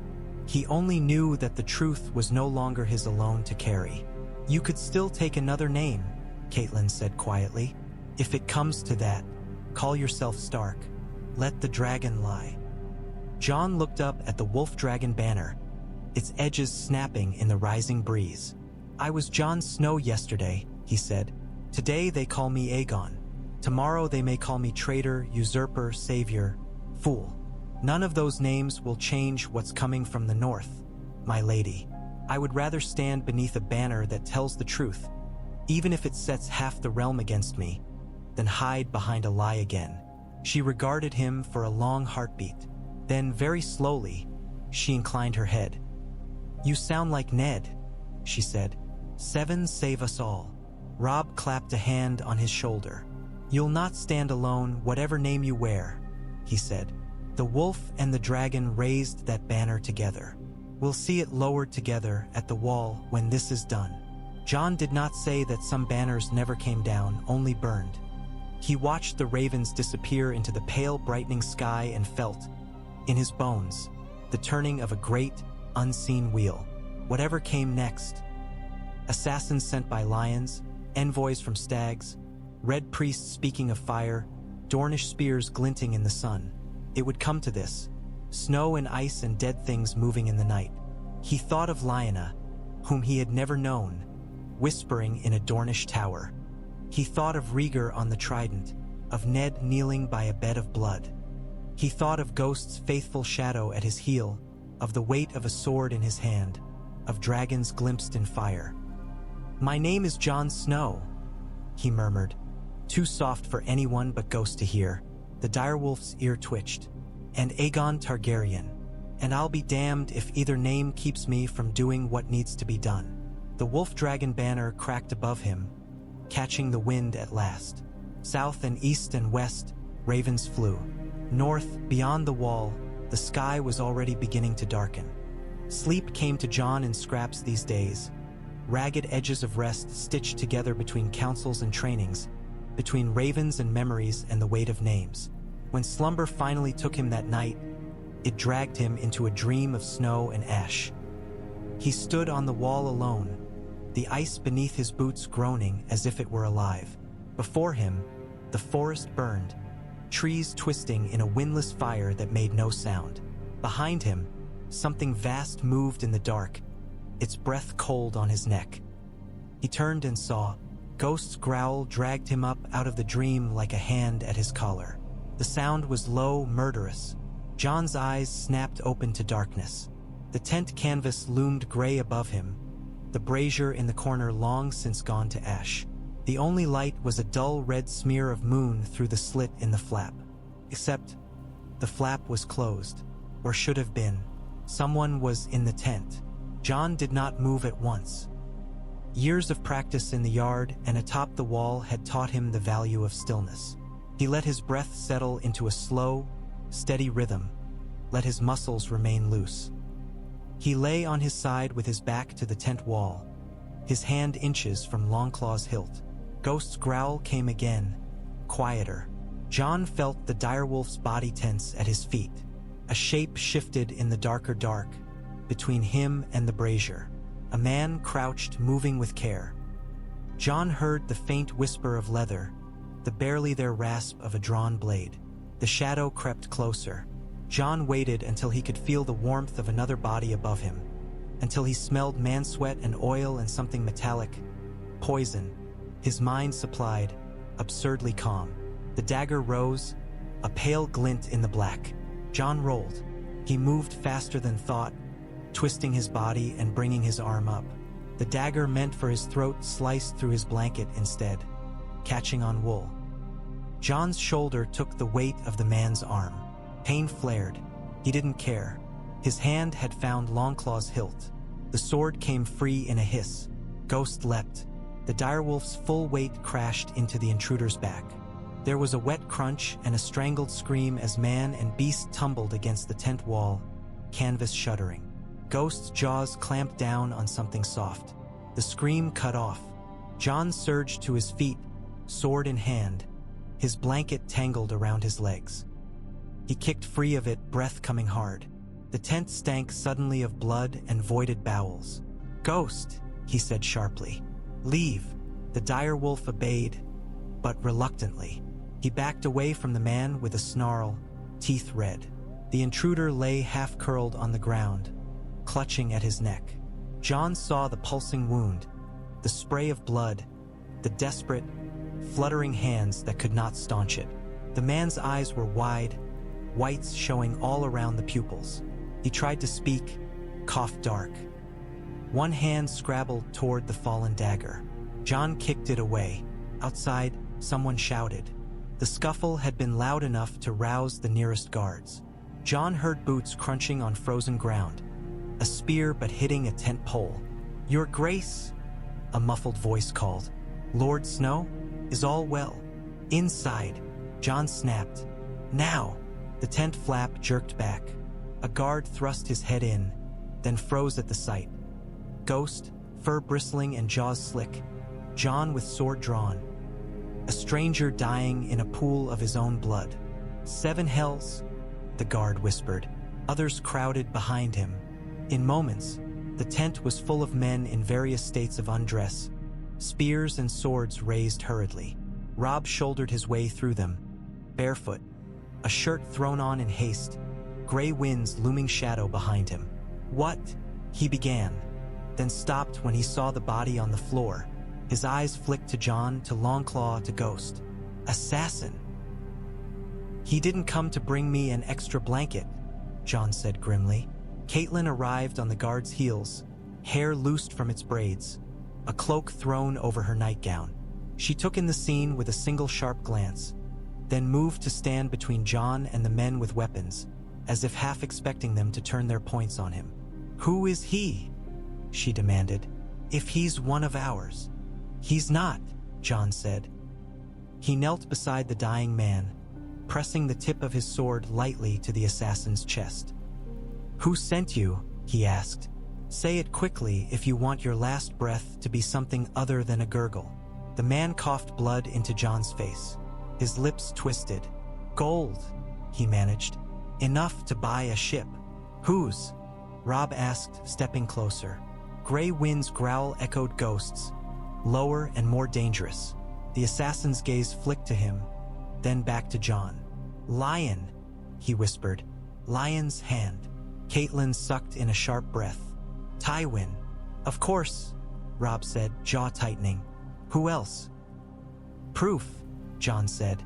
"Do you have anything? Letters? Marks?" The man let out a wet, rattling sound that might have been a laugh. His eyes rolled. "Too slow," he whispered. "Should've slit your throat first." Then he died. For a moment, the only sounds were the crackle of the brazier and the distant, oblivious murmur of the camp. "Search him," Robb said. They found little. A leather pouch with a few silver stags and a gold lion. A small vial of something cloudy and dangerous smelling. A strip of parchment sewn into the lining of his jerkin. The parchment bore no seal, only a sigil hastily drawn in ink. A lion's head, its mane ragged. Beneath it, in a cramped, anonymous hand, were 2 lines, 2,000 gold honors for the head of the false dragon whelp. Payable upon proof to the Lord of Casterly Rock. Robb read it aloud, his voice flat. "False," he repeated. "He calls you false while his own king sits on my father's stolen throne, born of incest and lies." Caitlin's hand trembled as she reached to touch the parchment, as if she needed to feel its roughness to be sure it was real. "This will be in a dozen pockets across the realm," she said softly. "Every hedge knight and sellsword willing to risk his life for a purse. They'll have to get through Ghost first," Jon said. He put a hand on the direwolf's head. Ghost licked his wrist, as if tasting the assassin's blood again. Robb's eyes were dark. "We tighten your guard," he said. No more slipping out of camp alone at dawn. No more riding ahead without escort. You're no longer just my bastard brother, Jon. You're a bloody prize." Jon almost laughed. "You've been telling me that since we were boys." "I mean it now," Robb said. "You carry more than your own neck. The ravens are still in the air. If you die before they land, this truth you've loosed will become a weapon we can't control." Catelyn looked from one to the other, her expression unreadable. "He's right," she said. "Every man who rides with you will be a target now. Every camp you share, every lord who offers you guest right. Tywin will see to that. So will Joffrey," Robb added. "He delights in killing what he fears. And my father—" He stopped, jaw working. "My father feared dragons enough to build your life on a lie. They will not see that distinction." Jon wiped his face with the corner of his blanket, smearing away the assassin's blood. Felt strangely symbolic. "Then we give them something better to fear," he said. Robb's mouth curved, grim. "That," he said, "sounds like a plan." The table that Aegon the Conqueror had carved looked different under Stannis' hands. Legend said the Dragon King had stood over this wood and seen the world at his feet. Rivers and mountains, cities and seas, all fit for forging in dragonfire. Stannis saw only lines he could not hold, coasts he could not defend, enemies he could not force into sense. "The boy has nerve," he said. Davos Seaworth followed his gaze to the letter spread across the carved stormlands. The wax seal, a wolf snarling as it wound around a double-headed dragon, had been broken, but the impression remained. "He has more than that, Your Grace," Davos said. "He has a point. About dead men and ice demons," Stannis said. "About the realm bleeding itself out while the true danger gathers," Davos replied. "You've seen the fires. You know something is coming from the north." Stannis' jaw clenched. He hated being reminded of things he could not march against. "He calls himself Snow and Targaryen in the same breath," he said. "Claims a crown he pretends not to want, then demands that those who hold them throw them away. He would have me lay aside my rightful claim, mine by law and birth, for the sake of his bastard conscience." "Your claim is strong," Davos said. "Stronger than any but his, if what he says is true. But laws do not stop winter." Melisandre's eyes gleamed red in the candlelight. "The Lord of Light made laws long before men scribbled their own in ink," she said. "In his law, when the cold darkness rises, all men's crowns are dust." Stannis' head jerked toward her. "You see him in the flames again?" he asked. "This boy?" "Yes," she said simply. "I see him walking where no fire should burn. I see him holding a sword that is and is not Lightbringer. I see him standing beside you, not above you." Stannis frowned. "Beside me? As what? A rival?" "As an ally," she said. "A sword in the same fire. You are still the king the Lord of Light has chosen for this hour, Stannis Baratheon. But even a chosen king may have need of an anvil on which to beat the realm into shape." "An anvil," Davos said, half to himself. "A dragon anvil." Stannis glared at the letter as if he could set it alight by scowling. "He speaks of alliance," he said, "of standing the North and this secret dragon together against the dead. He offers me a chance to stand before the realm not as a squabbler over a chair, but as a king who answered when winter called. It's clever. It would make me look the lesser if I refuse. If you refuse, and his tales of the dead prove true, you may look a fool when men are hiding in caves while white shadows walk," Davos said. "Or I may look the only sane man in a realm of cowards if I keep my eyes on the throne while others chase tales in the snow." Stannis shot back. "It need not be one or the other," Melisandre said gently. "There are paths where fire and ice both burn. Go to the wall. Take your rightful place as king in deed as well as name. When you stand before that boy and his wolves, you need not kneel. You need only let him kneel beside you." Stannis picked up the letter. His eyes lingered on one line. "If you are the king you claim to be, prove it where it matters, not in a city of knives and whispers. Prove it where the dead walk." That sounds like Ned Stark, he muttered. Bloody honor drowning in snow. Ned Stark is dead, Melisandre said. His honor did not save him, but it may yet save his son, and through him others. Stannis turned the parchment over in his hands. The wax cracked further, flaking away like old scabs. His face was grim, as if he was forcing himself to swallow something bitter. Very well, he said at last. We sail north. Davos blinked. Your Grace. You heard me, Stannis snapped. My brother Robert wasted his reign chasing wine and whores while the realm rotted. I won't repeat his folly. If this boy is a lie, I'll see it myself and hang him with my own hands. If he speaks truth, then I'll be the first king in 100 years to stand where kings should stand when winter comes. A strange light flickered behind Melisandre's eyes. The wall, she said softly. The fire will burn bright against that ice. I must prepare. Prepare quickly, Stannis said. I'll not have you burning half the fleet to please your god. Davos found himself smiling despite the heaviness of the moment. We'll need provisions, he said. Warm gear, and a port that will take us in. Stannis tapped the Stormlands where it curved up to meet the teeth of the north. White Harbor, he said. The Manderleys owe the Iron Throne a debt. They swore to Robert. They'll honor that oath to his rightful heir. They've already seen how Joffrey honors oaths, Davos said mildly.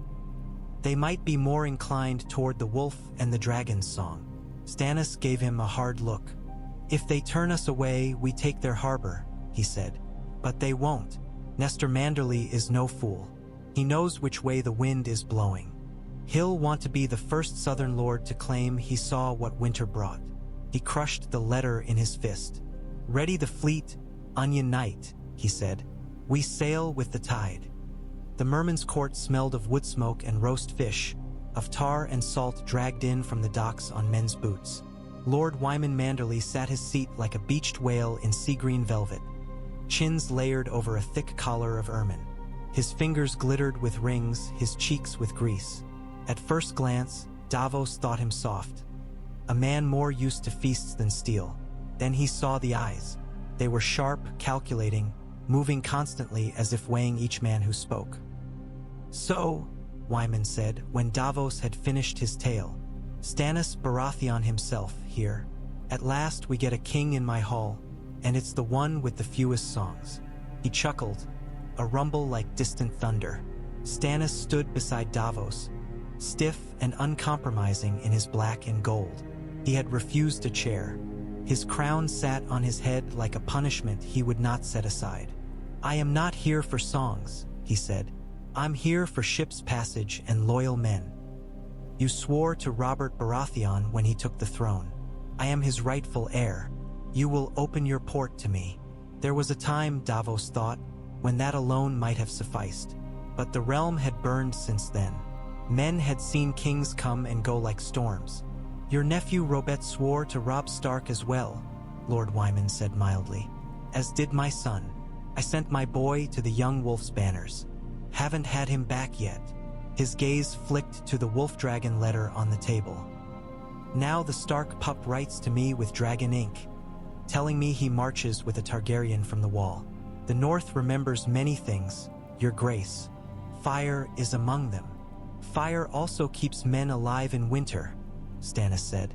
Or do you mean to sit in this hall telling tales of Harrenhal's burning when white shadows knock at your gate? Wyman's brows rose. Bold words, from a king who only just now thinks to look north. The wall has been sending ravens for a year, Davos said quietly. No one listened. Stannis does now. That's more than can be said of Joffrey, or Renly, or your young wolf. Our young wolf, Wyman corrected, not unkindly. And perhaps he's listening now. He's marching with Ned Stark's bastard. Isn't he? Or do we call him a bastard still? He plucked at the letter, eyes flicking over Jon's lines. Aegon Targaryen, Lyanna's son. Humph. The hall muttered around them. Names like Targaryen and Lyanna still held power in the north. You could feel it in the way men shifted, in the tightening of mouths and fists. You believe their claim? Stannis asked. I believe that Ned Stark was the last man in Westeros to spend 20 years living beside a living lie for his own amusement, Wyman said. If he hid the boy, he did it for a reason. And the boy did not have to write me at all, did he? He could have stayed in the snow and let the south burn. Instead, he sends ravens, asking us to look beyond our own fields. He eyed Stannis shrewdly. Not unlike you. I send for you to march north, Stannis said. Not for you to sit here weighing wolves and dragons like fish in a market. Winter will not wait for you to decide whose songs you like best. Wyman dabbed his mouth with a napkin. My ships are at anchor, he said. My men are ready enough to sail. But it is a dangerous thing, choosing between crowns, your grace. A man may lose his head for guessing wrong. He can also lose it for cowering in his hall while others stand the wall for him, Stannis said. Davos winced inwardly, but Wyman only smiled a little. You remind me of Ned, he said, in the most irritating ways. He leaned forward, rings glinting. Tell me this, Stannis Baratheon. When you stand at the wall beside this Jon Snow, this Aegon, will you stand as his king or as his rival? Stannis' mouth pressed into a thin line. The honest answer flickered across his face. As his king, he said at last. I will not kneel to a Targaryen whelp, but I will not raise my sword against him while we face the dead together. When the cold is beaten back, then the realm can decide whose claim it favors. Until then, I will fight beside any man who turns his blade north. Wyman studied him. For a moment, all the jollity slipped away and Davos saw the mind beneath the fat. Quick, ruthless, fiercely protective of the city and people he ruled. Good enough, Wyman said. He slapped a hand on the arm of his chair. White Harbor will provision your fleet and see it north. I'll send riders to call in what men I can. When the young wolf marches for the wall, my banners will not be absent. Stannis blinked. You assume he will march, he said. Wyman shrugged. I assume he will read the letter he sent and be the son of the man who raised him. His eyes twinkled, unexpectedly. And if he doesn't, well, a man might find himself with 2 dragons to choose from. I've always liked to bet with long odds. The wall was never silent, not really. It groaned and creaked, ancient ice shifting under its own unimaginable weight. The wind sang through its cracks in voices that sometimes sounded like words. Ravens muttered in their perches, restless and uneasy. Today, their croaks were almost drowned by the noise from the yard. Mormont watched his men move below. A ragged assembly of veterans and green boys, hammering at wooden dummies, shoving each other in practice scrums, firing arrows at straw-filled sacks. Their black cloaks flapped in the wind, their faces pinched with cold and determination. Recruitment's picked up, he said. Maester Aemon's blind eyes turned toward the sounds. So I hear, he said. Men are strange creatures. A king demands their blood, and they grumble. A letter from a boy with 2 names reaches their hearths, and suddenly they remember the wall exists. 2 kings, Mormont grunted. Robb Stark and this Jon Snow of ours. And now Stannis bloody Baratheon sailing north like a storm. 7 save us from helpful kings. A horn blew from the top of the gate tower. Once, twice, thrice. Riders, the watchman called down.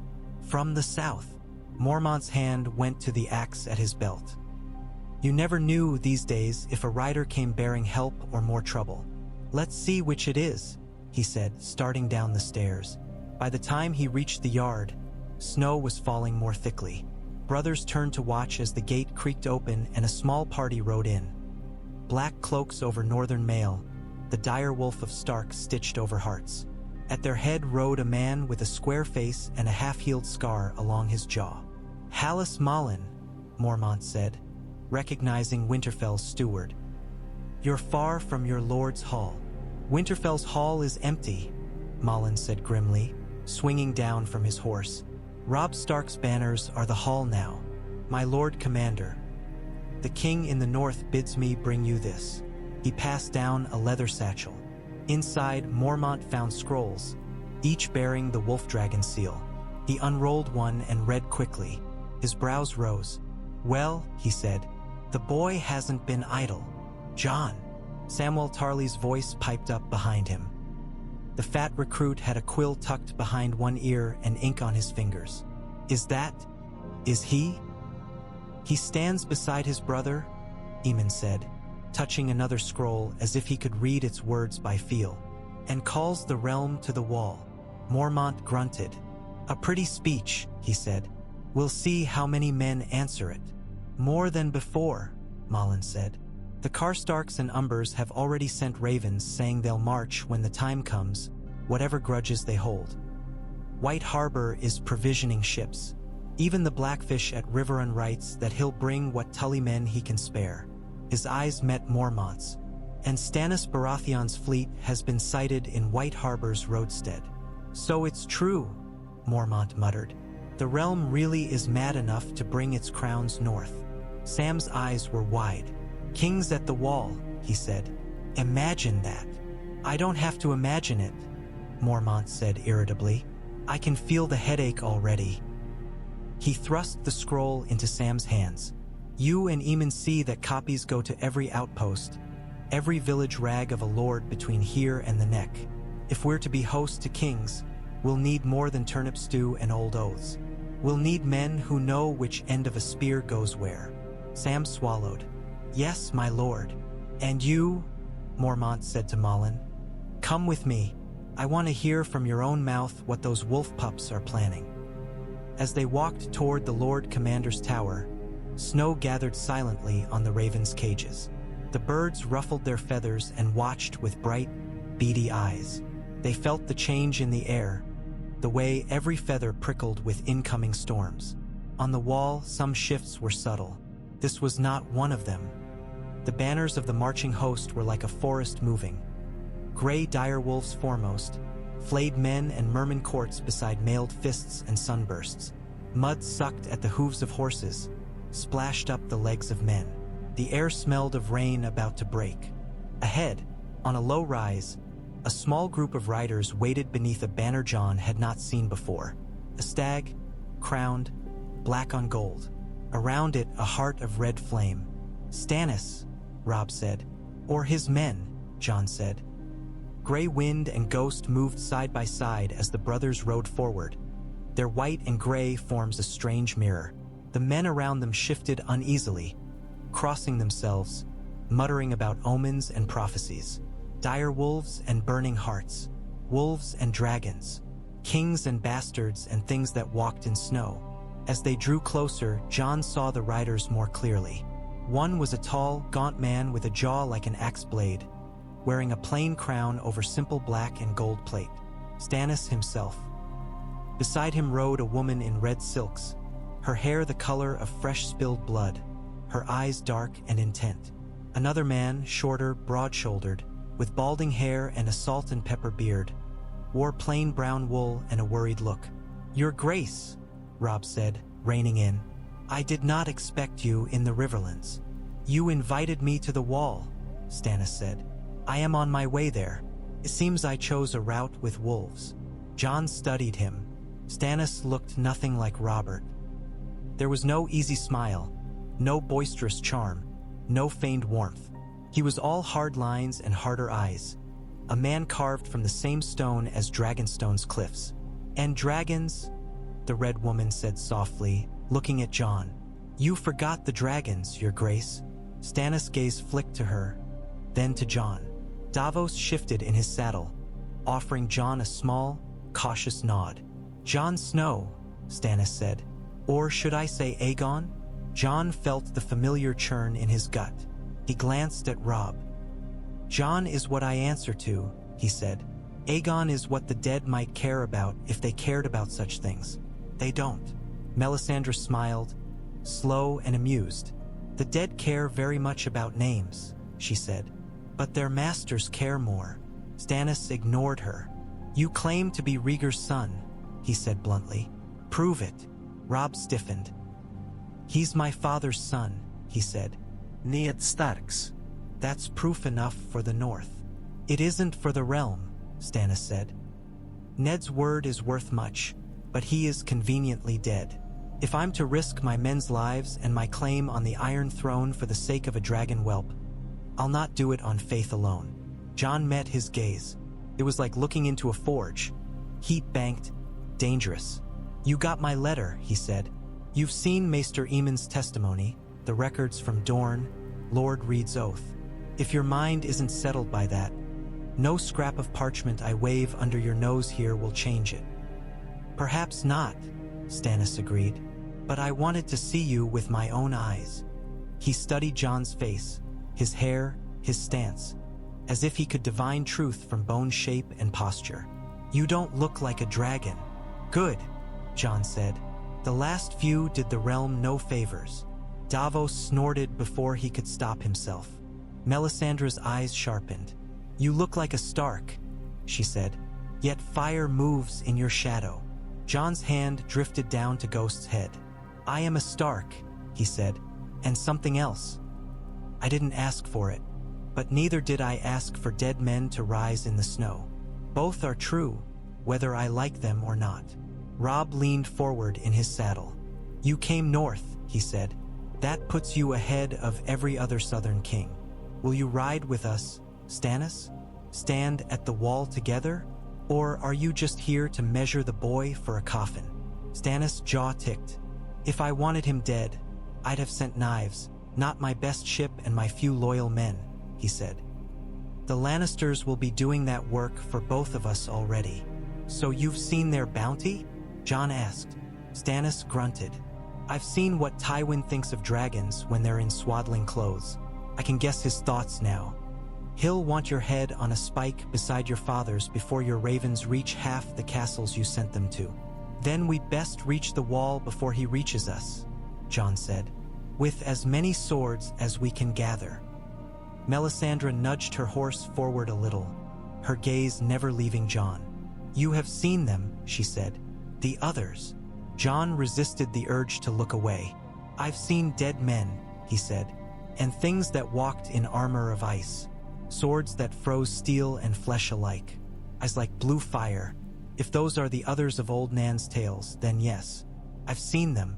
And yet you rode away from them, she murmured, down among the squabbling kings. I rode because the kings down here need to understand what's coming, Jon said. Because the wall will fall if the realms of men don't stop killing each other long enough to defend it. So you'd be king to stop them squabbling, Stannis said.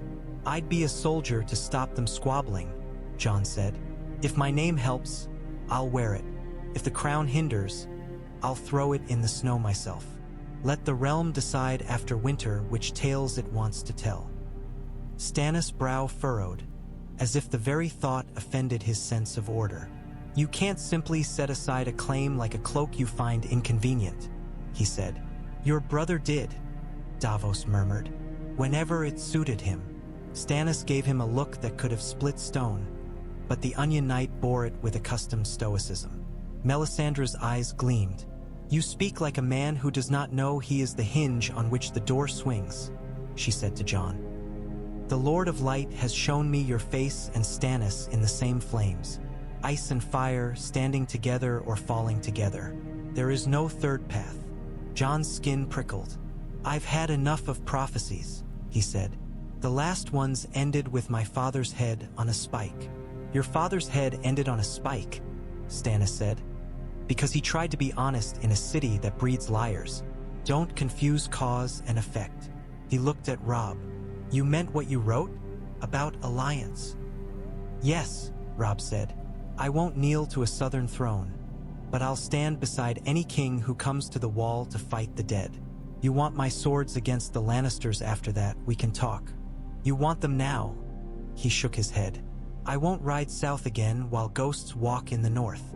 And you? Stannis asked Jon. If I stand on that wall and say, I am king, will you shout no, I am king from the other end? Or will you keep your dragon dreams in check until the darkness is beaten back? Jon thought of the ravens he'd sent, of the assassin with lion gold sewn into his clothes, of the men who would die while lords quibbled over precedence. I'll stand on that wall and say, we're all dead if we don't fight together, he said. If the men below want to hear king in that somewhere, let them. But I won't waste breath arguing over whose head the stories put the crown on while white shadows climb the ice. Slowly, Stannis nodded. Then we make for the wall together, he said. You, me, and whatever fools we can convince to follow. When winter's beaten back, we settle the rest. Robb let out a long breath he hadn't seemed to realize he'd been holding. Good, he said simply. Melisandre smiled as if she'd expected nothing else. Davos glanced from one to the other, seeing only 2 young men in mud-splashed cloaks and a stubborn older one beside them. All of them surrounded by too many banners and not enough sense. 7 help us, he muttered under his breath. We may just pull this off, or die trying, another part of him added. But if he had to choose where to stand when the world ended, he thought, there were worse places than between a wolf and a dragon. The city sprawled below like a diseased beast, all sores and smoke. From the balcony, the smell was muted. A faint tang of offal and sweat, of too many fires burning too close together. But Cersei knew it was there. You could not live in King's Landing and not know it. The stench of 1,000 souls scraping by under someone else's heel. They cheer for him, Joffrey said petulantly. Still, even now, I can hear it. Cersei listened. The roar of the city was a distant roar. Carts and hawkers shouted curses, the clatter of hooves on cobbles. There were cheers sometimes, for Joffrey's parades, for victories his heralds proclaimed, for executions in the square. They always blurred together into a single sound. They cheer for whoever shows them the brightest colors and the fattest sausages, she said. Today it's you. Tomorrow it could be some other fool with a crown. Not if we cut their heads off, Joffrey said. All of them. Then they won't cheer for anyone. Cersei opened her mouth, then closed it again. There was no point explaining to Joffrey that kings needed subjects to be kings. He enjoyed cruelty for its own sake too much to hear her. She crumpled the raven's letter in her hand until the wax dug into her palm. A dragon, she said, in the north, with a wolf's pack around him. 2 dragons, Tyrion said from behind. 3 if you count Dany across the sea. 4 if you count the stories men tell themselves when they're cold and frightened. Tywin's gaze was fixed on the far horizon, where the setting sun turned the sea to blood. One problem at a time, he said. The girl in the east is far away and busy with slave cities. This boy is here, in our roads, in our subjects' letters. He writes as if he were a king already. Joffrey snatched the crushed parchment from Cersei's hand. He tried to smooth it, failed, and tore it in half instead. I'll have his head, he said. Send the hound. Send an army. I'll chop him to pieces and feed him to his wolf. He has more than a wolf, Tywin said coolly. He has the young wolf himself, and Stannis, if reports are true. Every man they convince that the wall needs defending is a man we must keep in check. Let them go north, Joffrey said. Let them freeze. When they're dead, I'll be the only king left. Tyrion took a long drink of wine. Assuming the things in the snow don't decide King's Landing looks like a nice warm place to visit, he said. I've always said this city needed a bit of ice to go with all its fire. Cersei shot him a look, but there was unease coiling in her own gut. She'd listened to tales of the long night at her father's knee, of white things roaming and the sky full of shards of darkness. She'd dismissed them as stories. Now, with ravens whispering of dead men in black and a bastard boy calling kings to the wall, the stories were harder to ignore. They won't reach this far, she said, as much to herself as to the men behind her. The north is vast. The wall is high. This talk of dead men makes a good tale to frighten children. That's all. Tywin said nothing. His silence unsettled her more than any argument would have. We could make use of it, Littlefinger said, slipping onto the balcony as if he'd always been there. Imagine the songs, Your Grace. Brave King Joffrey sending his finest knights north to save the realm from ghost stories. The people love a spectacle. Give them one, and they'll forget all about Stark boys and dragon bastards. Joffrey's eyes lit. Yes, he said. We'll send the Kingsguard, all of them, and Ser Meryn can kill the boy, and we will not be sending the Kingsguard anywhere. Tywin cut in, his voice like a snapped bowstring. You will stay here on your throne, behind our walls. Let Stark and Baratheon and this Targaryen pup exhaust themselves in the snow. When they are cold and hungry and half their men lie frozen in drifts, we will still sit in the only warm city that matters. And if the dead things are real? Tyrion asked quietly. If they come south, past the wall? Tywin looked at him. If they come south, he said. Then they will find a city with walls, food, and an army, not a scattering of tents in a frozen field. Men will flock to whoever holds that. They always do. And the boy? Cersei asked. The letter in her hand was little more than pulp now. Jon Snow, Aegon, whatever he calls himself. What do we do about him? Tywin's gaze returned to the reddening sky. We do what we always do, he said. We let others be heroes, and we make sure they die doing it. He turned to Littlefinger. Start buying up debts in the north, he said. Quietly, any lord who marches north for this boy, make sure his coffers are emptied by the time he returns. Loyalty is hard to afford when you're broke. To hear is to obey, Littlefinger murmured, bowing. And you, Tywin said to Cersei, teach your son to sit still. He is not Robert. He cannot win battles with a hammer. He must win them with patience.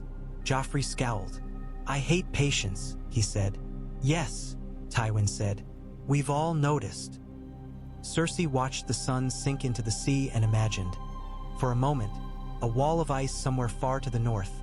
A boy with her husband's rival's face standing on it, a sword in his hand. She imagined him falling, blood on snow. She felt safer. Then she imagined him not falling. The thought was harder to banish. The wall's top was a knife's edge of ice and wind.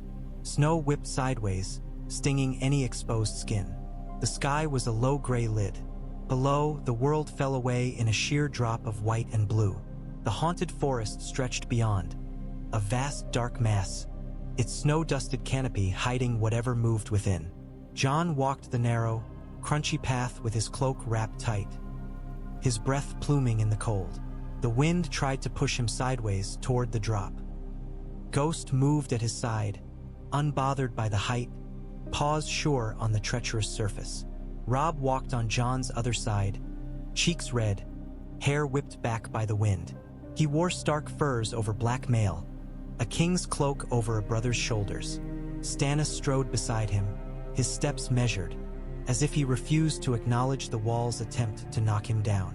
This is it, then, Robb said, looking out over the forest. The edge of the world.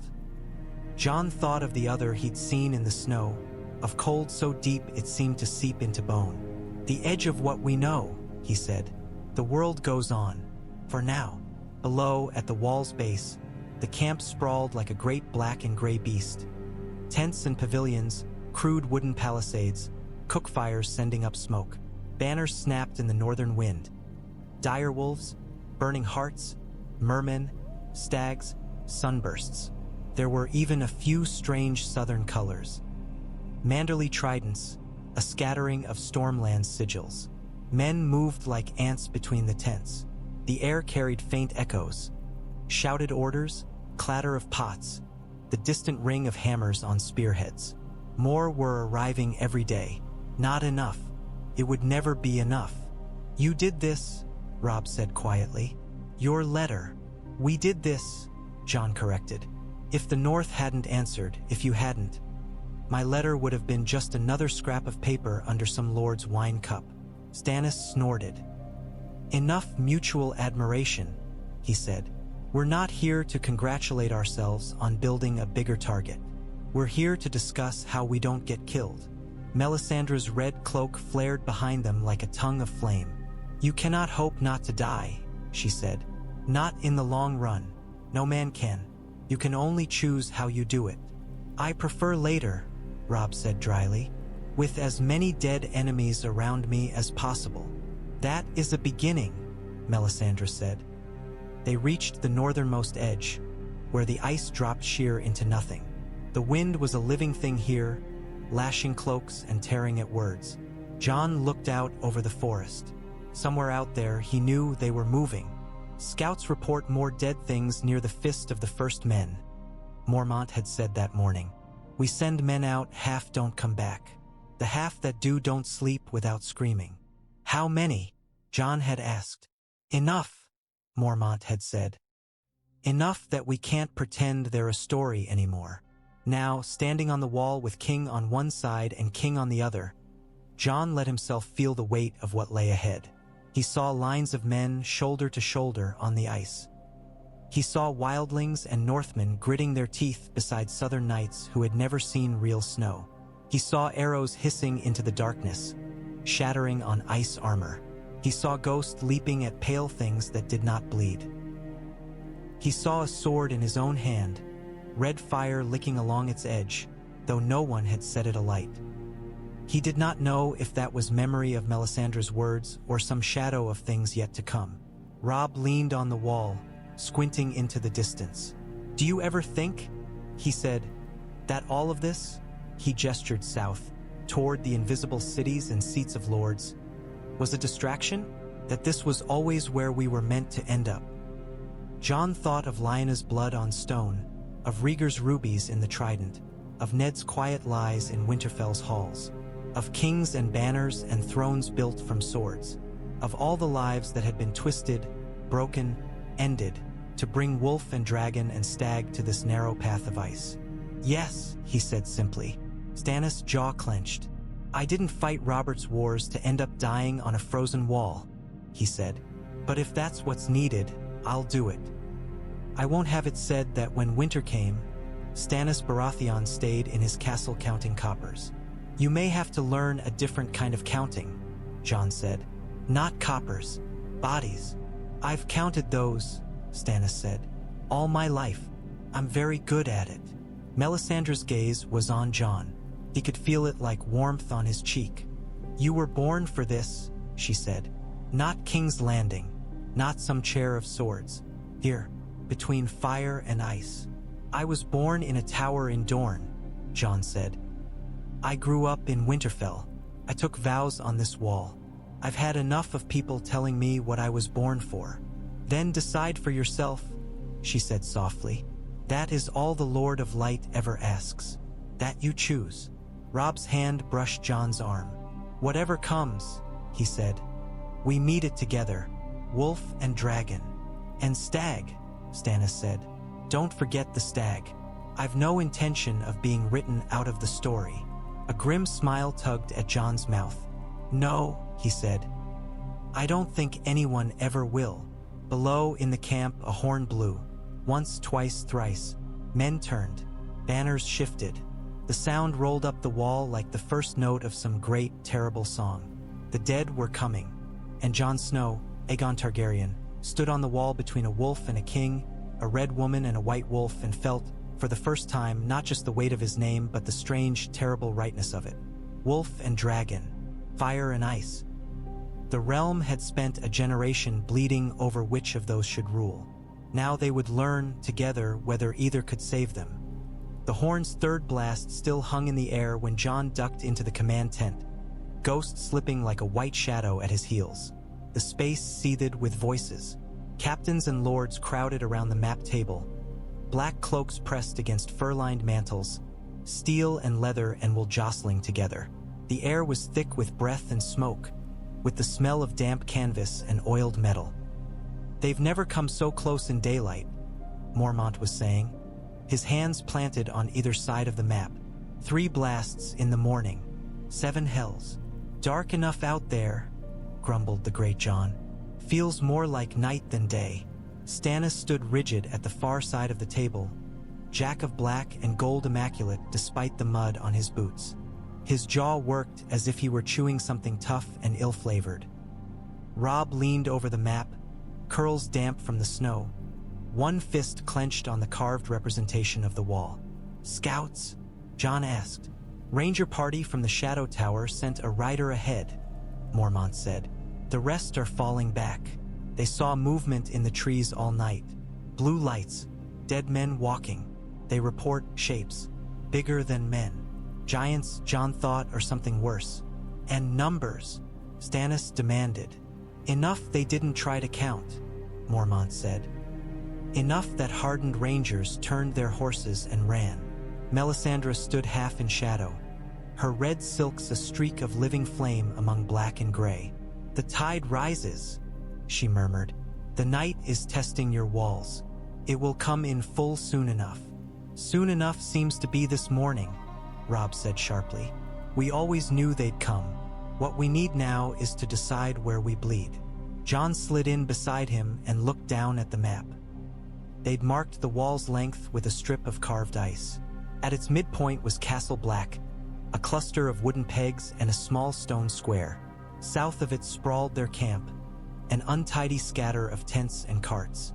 To the north, the map turned sketchy, the haunted forest rendered in dark ink strokes, more suggestion than certainty. Someone, Sam maybe, had begun placing thin white chips along the line of trees, each one representing a reported sighting, a skirmish, a dead ranger's last words. Today, the chips pressed close to the drawn wall. "Archers up top," Jon said. "Every man who can string a bow. Dragonglass-dipped arrows in the first ranks, fire arrows behind. Oil cauldrons ready. We've precious little dragonglass," Mormont reminded him. What Sam found at the fist was a few daggers, some arrowheads, a couple of spear points. "We've had men chipping more from the caches reed," says lie buried along the old first men rings. "But it's slow work. We use what we have where it matters most," Jon said. He tapped the map north of Castle Black. "The gate first, the tunnel. If they break through there." "They won't," Robb said too quickly. "They might," Stannis said. "Planning as if they won't is how men end up surprised in their graves." Jon nodded. "We choke the tunnel with fire and stone if they get inside," he said. "Collapse it behind them and open new posterns later if we live long enough. Better a blocked gate than a dead realm." Robb's mouth twisted. "If we block the tunnel," he said, "we trap our own men outside. Rangers, wildlings, anyone still falling back. If they're still outside when the dead reach the wall, they're dead men already," Mormont said bluntly. "We can't plan to save everyone, boy. Only enough to matter." Howland Reed's soft voice cut across the rumble of disagreement. "Stones and arrows will not be enough," he said. "The first men held the line back when your wall was an idea, not a slab of ice. They wrote of rings of fire and old spells, of blood on the snow and weirwoods watching." Melisandre's eyes flickered. "Blood and fire," she said. "You speak my tongue, Crannogman.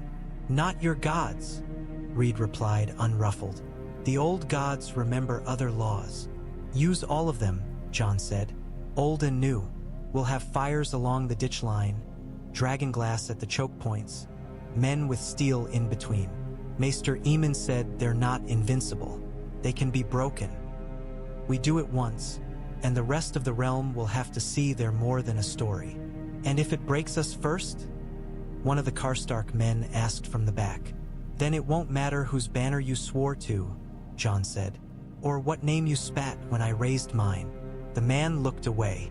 Stannis rapped one knuckle against the map.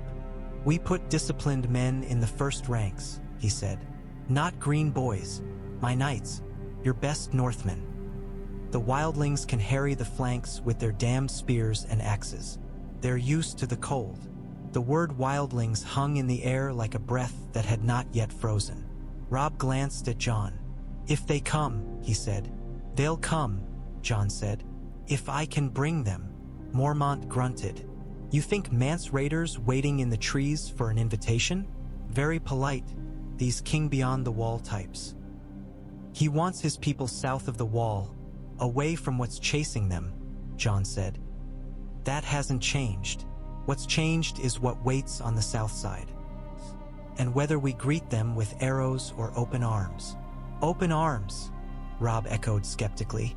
"I can think of a few lords who'll cut those arms off at the shoulder before they clasp hands with raiders. The dead won't care if the man they're killing was once a raider or a lord," Jon said. "We don't have the luxury of drawing that line anymore." Stannis' mouth compressed. You mean to go out there, he said. Now.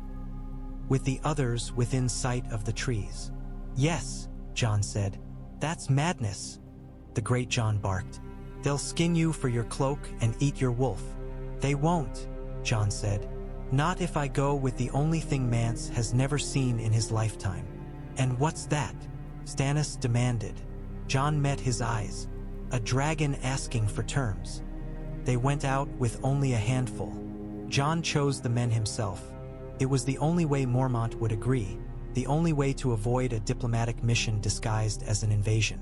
10 brothers of the Night's Watch, men who could ride quiet and keep their swords sheathed when asked. Howland Reed, who moved through the trees like a ghost. 1 horn, 1 white cloth on a spear, 1 direwolf padding silent beside them. Robb had wanted to come. Stannis had refused on his behalf, with a bluntness Jon almost appreciated.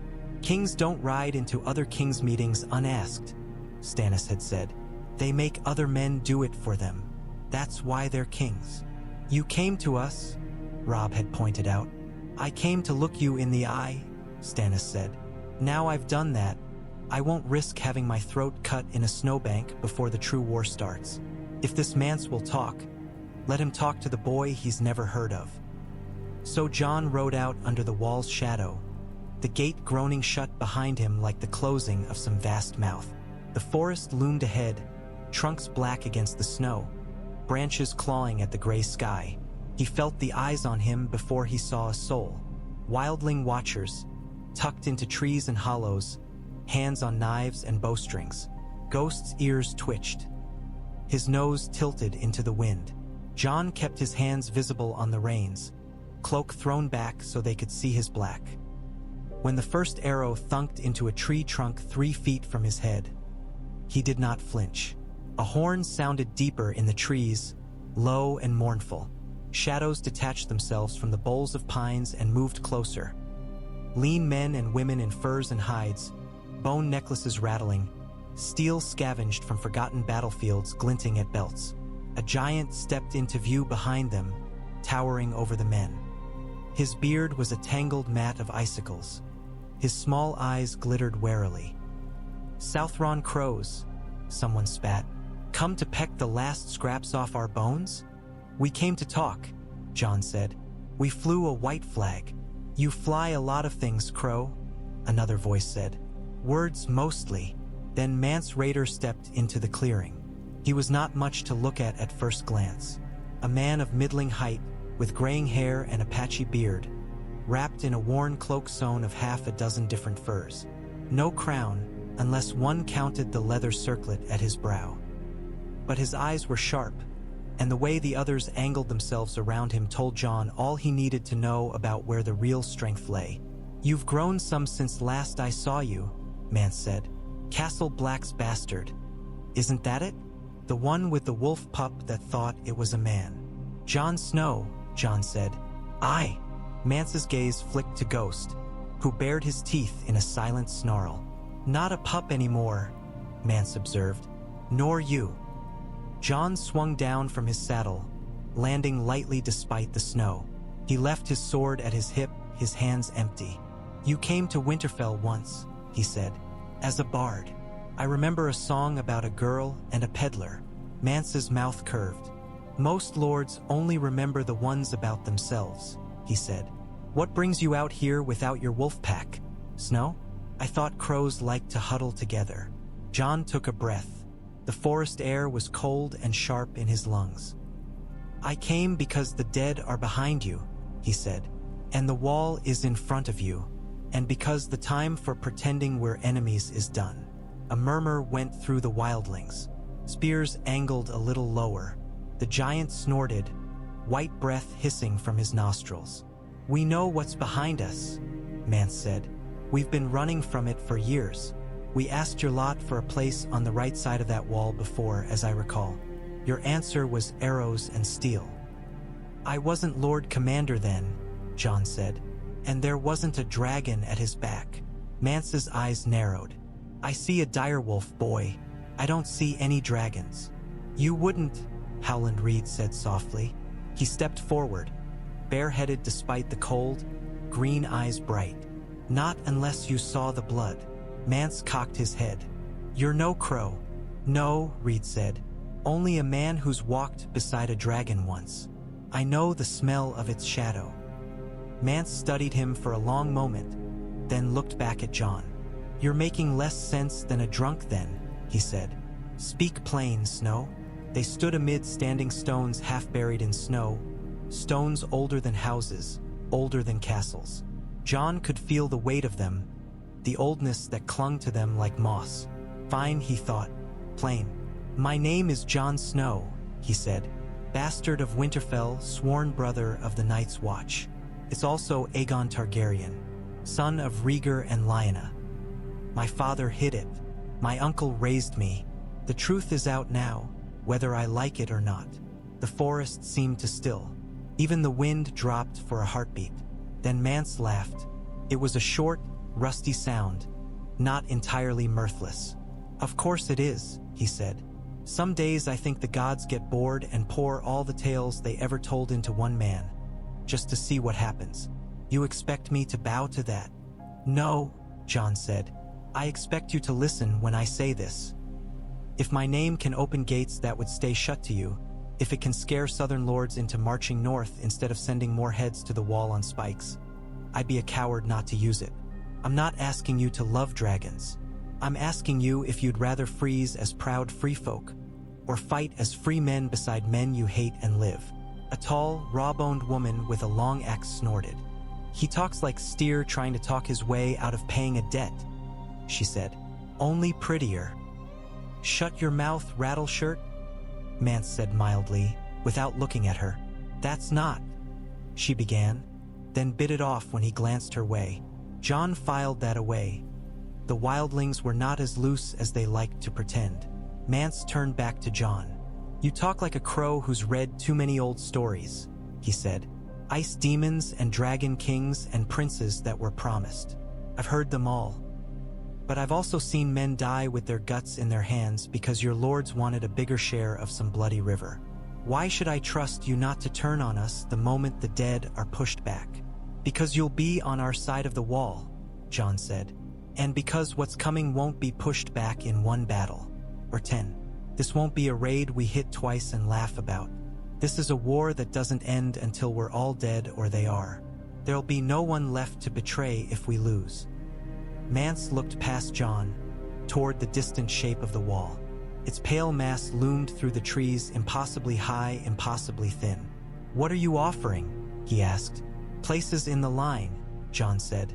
Food, tents, fire.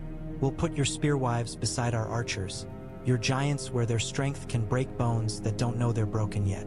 We'll open the gate, let your people pass through in order, not a panic charge. In return, you fight. Under your own captains, if you like. No kneeling. No bending the knee to any Southron king. How generous, Mance said dryly. And if I say no? If I take my chances slipping a few thousand through the trees while the dead are busy with your crows and your high lords, then you'll die in dribs and drabs, and the dead will have more bodies to swell their ranks, Jon said. And when the wall falls, which it will if we don't stand together, there'll be no one left to slow them before they reach the warm lands. I've seen them, Mance. They don't stop. They don't sleep. They don't care if your people call themselves free or Stark bannermen. Mance was silent for a long moment. Snow drifted down, catching in his beard. You sound like a king, he said at last. I sound like a man who doesn't want to watch the world end because we were too proud to share a fire, Jon said. Mance blew out a breath that clouded the air. If I say yes, he said slowly, if I march my people to your walls and fight your dead men, what happens when the snow stops falling? When the last blue eye goes dark? I don't know, Jon said honestly. I know only this. If we live that long, we'll have earned the right to argue about it then. Mance studied him, weighing, measuring. Finally, he turned and spat into the snow. Tormund, he shouted. You great useless oaf. Get your boys together. Looks like we're going to be fighting with crows. By the time the sky began to pale, the top of the wall bristled with men. They stood shoulder to shoulder, cloaks snapping in the wind, breath steaming. Brothers of the Night's Watch in patched black. Northmen in thick gray wool and boiled leather. Stannis men in dark Baratheon colors, their sigils hastily covered with scraps of black cloth. Wildlings in furs, bone armor, antler helms, their eyes narrowed against the cold. Jon moved along the line, checking each little knot of men, his gloved hand running briefly over bow staves, spear shafts, shield rims. Ghost padded before him, nose twitching, ears pricked. "String too loose," Jon said, stopping beside a nervous-looking boy from White Harbor. He took the bow, tightened the string, handed it back. "First shot might be the only one you get. Don't waste it." The boy swallowed. "Yes, my lord? I'm no lord," Jon said. "Just aim for the eyes if you can see them, or the joints if you can't." He moved on. Dragonglass arrowheads sat in neat bundles behind the front ranks, black-green and dull in the torchlight. They did not look like much, but Jon remembered the way one had slid into the other's throat beyond the fist, the way the thing had shattered like glass in a blast of cold. Sam had done that. Sam, who was somewhere behind him now, clutching a quill with ink-stained fingers, trying to look smaller than he was. "Don't break them," Sam fretted. "They're brittle. We haven't enough."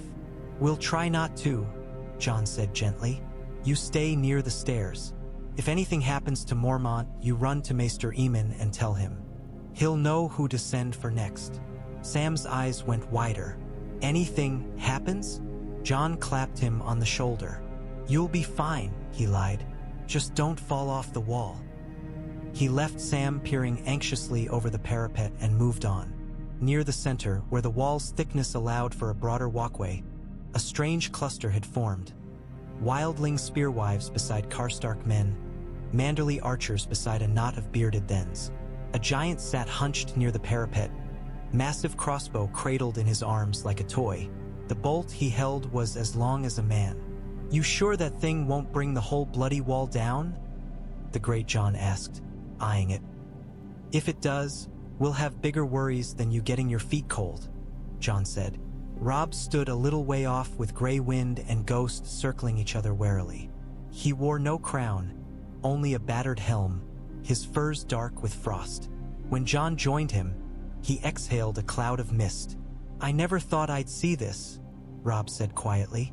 "Giants on our side, wildlings in our lines, a Baratheon king in black." "You wanted glory," Jon said. "This is what it looks like." Robb's smile was quick and thin. "You always did know how to cheer a man up." Stannis approached from the far end of the line, Melisandre gliding behind him like a flame's shadow.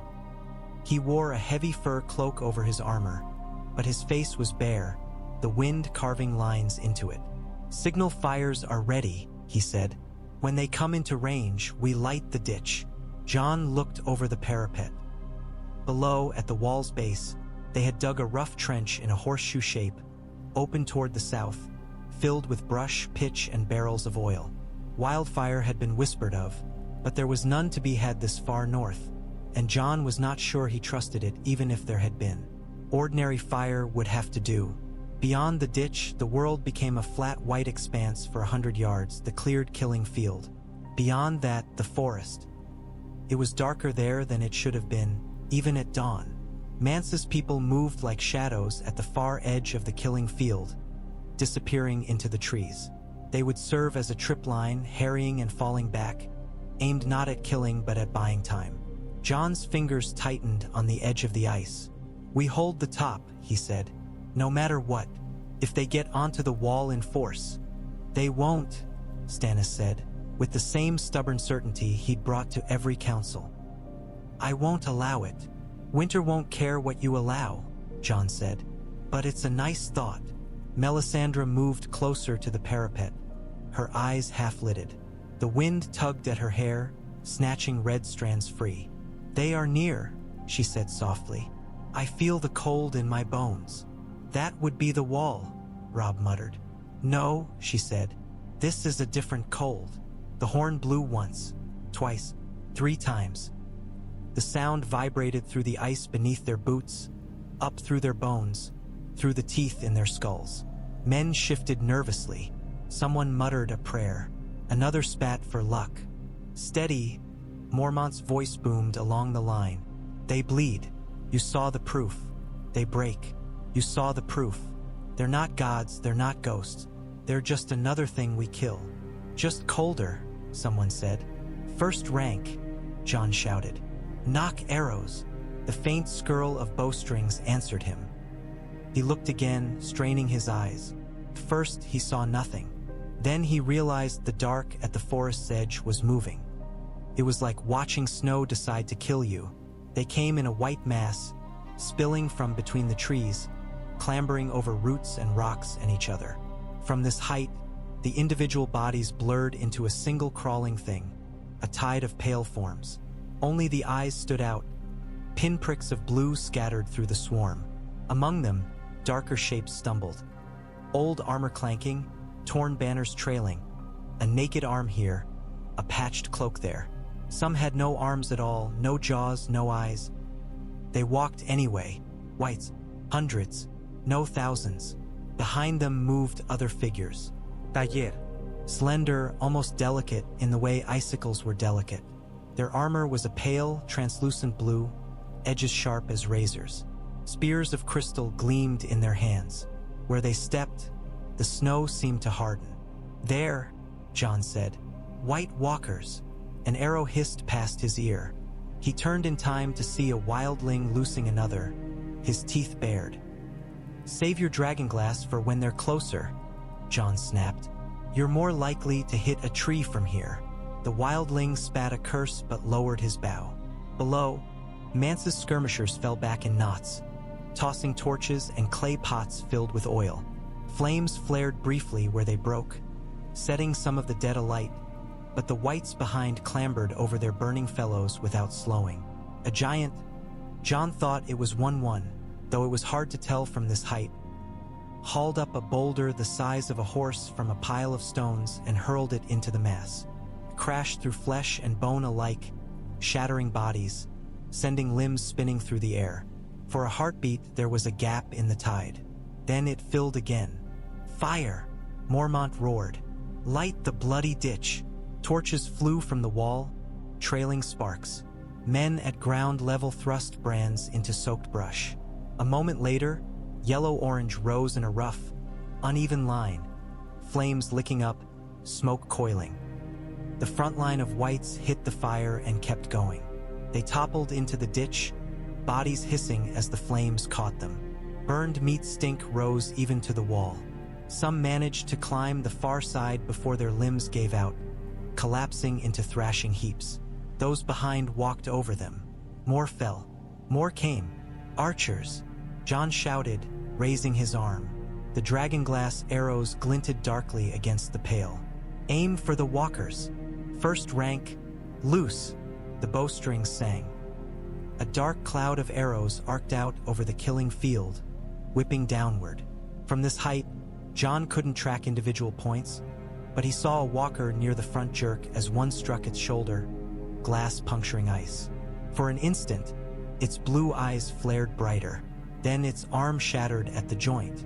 The rest of it followed, fissures racing along its form until it exploded in a spray of frost. The whites nearest it collapsed like puppets with their strings cut. A ragged cheer went up along the wall. Again, Jon shouted. Bring them down and they take their thralls with them. The walkers seemed to notice. They began to spread out, thin lines of pale blue among the tide of corpses, avoiding bunching where arrows could reap too many at once. One lifted its spear, pointing it toward the wall. Frost crackled across Jon's fingers where they gripped the ice parapet. He snatched his hand back with a hiss. The wall beneath them groaned, a low, terrible sound. Do you feel that? Robb said, hand going to the hilt of his sword. They're testing it, Melisandre whispered, like a blacksmith tests metal, to see where it bends, where it breaks. Then we don't break, Stannis said, his eyes fixed on the field. Says the man not made of ice. Dolorous Ed muttered somewhere behind Jon. This is why I hate kings, always expecting walls not to be walls. Another volley flew. Another walker shattered, and with it another swathe of whites dropped. Still the tide came on. "Keep firing," Jon said hoarsely. "Don't let them close." But they were closing. The wall shook like a living thing. On top, the men felt it in the tremor of ice beneath their boots. Below, it made the very air hum. In the tunnel that pierced the wall's heart, the vibrations grew teeth. Robb could feel them through his shield. He stood in the middle rank of 3, shoulder pressed to shoulder with men he'd grown up with and men he'd only met on campaign. His breath steamed inside his helm. The tunnel's stone walls pressed close, slick with a thin sheen of freezing moisture. Torches burned low, their flames guttering in the strange chill. At the far end, the inner gate loomed, a thick wooden barricade bound in black iron, its surface already whitened with frost. Beyond it, something thumped and scraped, a relentless, a rhythmic pounding, like a giant heart beating without rhythm or rest. "How many gates?" Robb asked the man at his side. 3, the Black Brother said. "Outer, middle, inner. They're through the outer already. Middle won't last long." Robb swallowed. "And when they break the inner, we fall back to the murder holes," the man said. "Drop what we can, then we hold here." His eyes met Robb's through the slits of his helm. "Or we make sure they don't get this far." The pounding grew louder. Between each blow came a sound like nails on slate. Scratching, scraping, clawing, as if 1,000 fingers were dragging themselves along the wood. "Think of it as a siege," Robb told himself. Sieges he understood. Men and walls and gates and time. He'd broken them, held them, seen them fail. This was no different, except that men got tired. They fell back. They died and stayed dead. The banging stopped. The sudden silence was worse. Frost crept visibly across the inner gate, spider webbing out from the center. The air grew colder with each heartbeat. Robb's breath crystallized in front of him. His fingers numbed inside his gauntlets. "They're freezing it," someone whispered. A sound came then, thin and eerie. Not the thud of bodies or the crack of wood. Music, Robb thought absurdly. A high chiming note like glass being struck. The wood groaned. "Ready," Robb shouted, lifting his shield. "Spears." The ranks bristled as men leveled their spears, points aimed at the gate. Behind them, others lifted axes, hammers, swords. Ghost and Grey Wind were not here. They were above, where Jon needed them. Robb felt naked without the familiar brush of fur at his knee. He heard his own heart pounding in his ears. The gate exploded inward in a spray of splinters. Cold crashed into the tunnel like a wave. Men staggered, breath ripped from their lungs. In that instant of shock, the dead poured through. They hit the spears like a tide against stakes. Bodies impaled themselves without slowing, clawing forward on the shafts, hands reaching. The men holding them screamed as frozen fingers scrabbled at their faces, their throats. "Push!" Robb roared, driving his own spear forward. The point rammed into a white's chest. It didn't care, clawed along the shaft, bony hands reaching. Robb stepped back, snarling, and slammed his shield into its face. The skull crunched, but the body kept coming, now little more than a man-shaped hammer. "Head!" someone yelled. "You have to take the head." Robb shifted his grip, yanked the spear free, and thrust again, this time at the thing's neck. The point slid between vertebrae. With a sharp twist, the spine parted. The white collapsed in a twitching heap, fingers still opening and closing. More flooded through the shattered gate. They came crawling over each other, some on broken legs, some on hands alone, some with no heads. Those still whole shrieked, a sound like ice snapping in deep, dark places. Their eyes blazed blue in the torchlight. "Hold the line," Robb bellowed. "No one falls back. No one breaks." They fought hand to hand, man to corpse, steel against bone and rotting flesh. It was like fighting sacks of frozen meat animated by malice. Blades that would have opened a man from collarbone to hip glanced off rib cages that did not feel pain. Axes helped. Hammers. Anything that shattered bone, that took heads from shoulders. Still, for every white that fell, 3 more pressed through the gap. Something taller moved behind them. Robb saw it through a gap in the press. A figure stepped delicately through the ruined gate, its footsteps leaving hoarfrost on the stone. Its skin was the color of old ice, its hair long and white, its eyes a deep, unnatural blue. It carried no spear, only walked, and where it walked, men's breath steamed heavier. "Walker!" someone screamed. The thing's gaze turned toward the voice. Frost bloomed across the man's beard. He stiffened, a rime of ice whitening his brows, his lashes. He tried to lift his sword. His arm moved slowly, as if in a dream. The walker reached out and touched his blade. It shattered like glass. The man screamed, a raw, animal sound, and then froze, literally mid-cry, ice racing across his skin. His teeth glinted in an icicle snarl.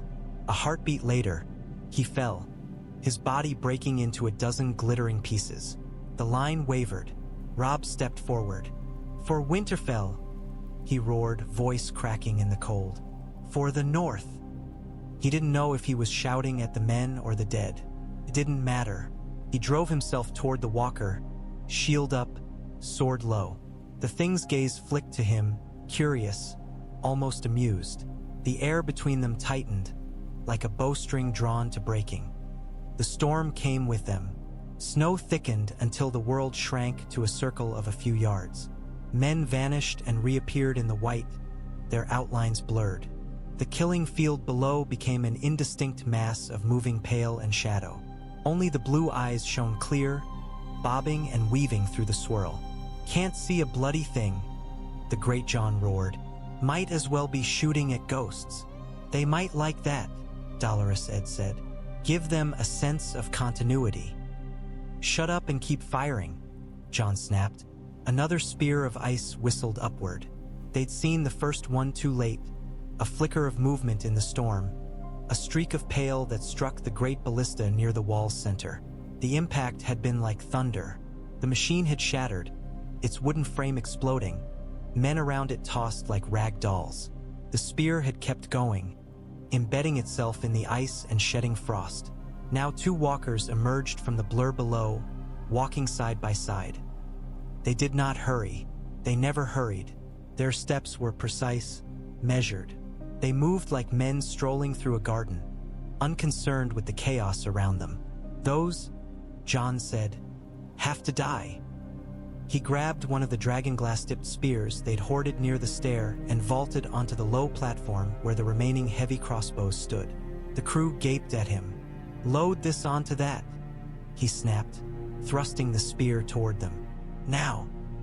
They fumbled, but obeyed, stripping the old bolt from the groove and laying the dragonglass shaft in its place. One man wound the crank with shaking hands, drawing the string back. "Angle?" he gasped. "Hi," Jon said. "Let it drop into them. Wind will do the rest." The walker with the spear stopped, head tilting back. It looked up. "Now!" Jon shouted. The crossbow twanged. For a heartbeat, the world narrowed to the dark shape arcing through the white. Snow buffeted it. The wind howled. The spear seemed to wobble, then stabilize. It struck the walker square in the chest. The sound was not what Jon expected. Not a thud, not a crunch. A crack, like a pond's ice breaking under too much weight. Lines spidered out from the point of impact, racing along the walker's torso, limbs, skull. Then it shattered. For a heartbeat, it was a man-shaped sculpture of broken glass, held together by an idea of itself. Then the idea failed, and the pieces flew apart in a burst of frost. The whites closest to it collapsed, limbs jerking, skulls rolling, chests stuttering. The second walker turned its head. Jon met its gaze across the distance, cold punched into his chest. He'd felt it before, beyond the fist, when the first of them had materialized out of the night. It was not like ordinary cold. It was absence, a void that ate heat and sound and sense. His breath caught in his throat. His heart stuttered. The walker lifted its hand, palm outward. "I see you," it seemed to say without words. "I know you." Then Melisandre stepped between them. Her red cloak flared in the wind, her hair thrashing around her face. In her hand, she held a torch, its flames guttering madly. She thrust it out over the parapet, both hands gripping the haft. "In the name of R'hllor," she cried, her voice cut through the storm like a knife. "In the name of the Lord of Light, whose fire burns the cold from the world. Look on this and fall."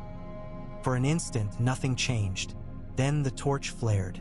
The flame leapt higher, turning from orange to white to something else, a color Jon's eyes could not quite name. It burned without smoke, without heat he could feel, and yet the snowflakes around it hissed into steam. The light cut a path through the storm, a tunnel of brightness down toward the field. It struck the remaining walker like a physical blow. The thing staggered, its ice armor smoked where the light touched it, edges blurring. It lifted an arm as if to shield its face. The spear in its hand blackened, its crystal surface clouding. Took another step, slower now. "More," Melisandre gasped. Sweat stood out on her brow despite the cold. "More." Jon didn't think. He moved. He drew Longclaw and stepped up beside her, lifting the sword so its blade caught the unnatural light. The Valyrian steel drank it, then threw it back, edges glowing red gold in the storm. For a heartbeat, the sword seemed to burn. Jon's breath caught. The color was wrong for a simple reflection. It pulsed along the ripples of the steel, a living thing. He thought of stories of Lightbringer, of Azor Ahai plunging his sword into his lover's heart. Old Nan's cracked voice whispered in his ears. When the red star bleeds and the darkness gathers, he had no time for prophecy. "Draw!" he shouted to the archers near him. "Aim for that one's head, now!" Whether the sword's light helped aim or simply gave them courage, the volley flew true. 3 dragonglass arrows streaked down the corridor of flame and light. 2 missed. The third struck the walker in the throat. It exploded in a spray of ice. The storm howled. Jon's knees buckled. For a moment, he thought the wall itself was falling. Then he realized it was him. Melisandre sagged beside him, catching herself on the parapet. "What did you do?" he rasped. "What we must," she said through gritted teeth. Her eyes burned, pupils narrowed to pinpricks. "What you were made to do. Remember this feeling, Jon Snow. You'll need it again." Longclaw's glow faded. The blade was only steel once more. Dark, rippled, cold. Below, the tide of dead had paused. For the first time, Jon saw something like uncertainty ripple through their ranks. The blue eyes flickered. The foremost whites shifted. A restless, uncanny motion. "Keep firing," Jon croaked. "Don't give them time to think." Arrows hissed. Firepots flew. The ditch burned higher. For the first time since the horn had sounded, Jon felt a thin, fragile thread of hope. While the storm raged above and the dead clawed at the wall, a different kind of cold crept through Castle Black's guts. The old wooden corridors groaned in the wind. Drafts snaked under doors, carrying stray flurries of snow. Men huddled in mess halls and barracks, listening to the distant thunder and trying not to imagine what it meant. Near the rookery, the halls were quieter. Maester Aemon sat at his table, the old wooden surface buried beneath scrolls and inkpots. His blind eyes turned toward the faint warmth of a brazier. Sam fussed nearby, arranging bundles of parchment, double-checking the messages already sent south, east, west. "One more to White Harbor," Sam murmured, "and one to Riverrun, and one to... Do you think we should send another to King's Landing, Maester? Just in case." "I think," Aemon said gently, "that King's Landing will have more ravens tonight than it knows what to do with, but send one if it eases your mind. A mind eased is less likely to drop the inkstones." Sam blushed, remembering the last time that had happened. He turned toward the pigeonholes, reaching for a fresh scroll. Behind him, the door opened with a faint creak. "Who?" Sam began, turning. The crossbow was already raised. It was a small thing, no battlefield weapon, its bow of dark wood, its string waxed. The man holding it wore a Night's Watch cloak, its black wool helping to hide him in the shadows. But his sleeve had ridden up as he lifted the weapon, exposing a glimpse of fine cloth beneath, deep red, edged in gold. Embroidered, above the glove, was half of a lion's head. Sam's heart lurched. "Maester," he gasped. The man fired. Sam moved without thinking. He threw himself sideways into Aemon, the old man lighter than he looked. They crashed to the floor together. The bolt hissed through the space where Aemon's head had been, thudding into the wall and quivering. "Damn!" the man snarled. He reloaded with practiced speed, fingers deft even in the dim light. Sam's mind raced in blind panic. He had no weapon. His knife was across the room, near the door. His sword, such as it was, leaned useless against the wall near his pallet. The maester wheezed under him, fragile bones protesting. "Who's there?" Aemon demanded, his blind eyes wide. "Stay down," Sam babbled. The crossbow rose again. Sam grabbed the only thing in reach, the ink pot. He flung it. It was a pathetic throw. The little pot arced clumsily, spinning, black ink droplets flying. But luck or the gods guided it. It smashed against the crossbow stock, spraying ink across the string and the man's hand. He cursed and flinched. The bolt went wild, thudding into the ceiling. The door burst open behind him. PYP and Gren stood there, chests heaving, faces pale. "We heard something," PYP began, then froze. "Oh!" The assassin whirled, dropping the spoiled crossbow and reaching for the dagger at his belt. Gren charged him like a bull. They went down together in a tangle of limbs.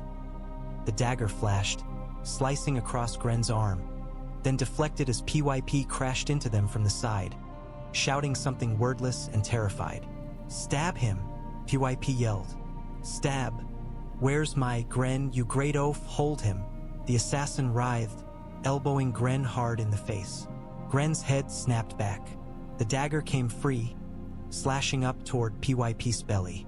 Sam grabbed the bolt lodged in the wall, came out with a splinter of wood. He stumbled toward the struggling mass, heart pounding, his hands slick with sweat. The assassin's back presented itself for half a heartbeat, muscles tensed as he tried to roll free. Sam drove the bolt down. It slid between ribs, grating on bone. The man gasped, a wet, shocked sound. His body jerked. The dagger slipped from numb fingers. PYP scrambled back, eyes huge. Gren grunted, pinning the man's legs. Sam pulled the bolt out and, with a strangled noise, drove it in again, lower this time, through the side, angling up. The assassin convulsed once more and went still.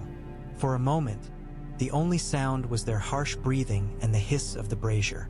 "Seven hells," PYP whispered. Sam, you just..."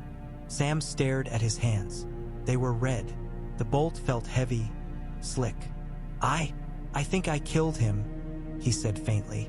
"Better him than the maester," Gren said. His nose was bleeding. He wiped it on his sleeve, leaving a smear of red. "Look at his sleeve," PYP did.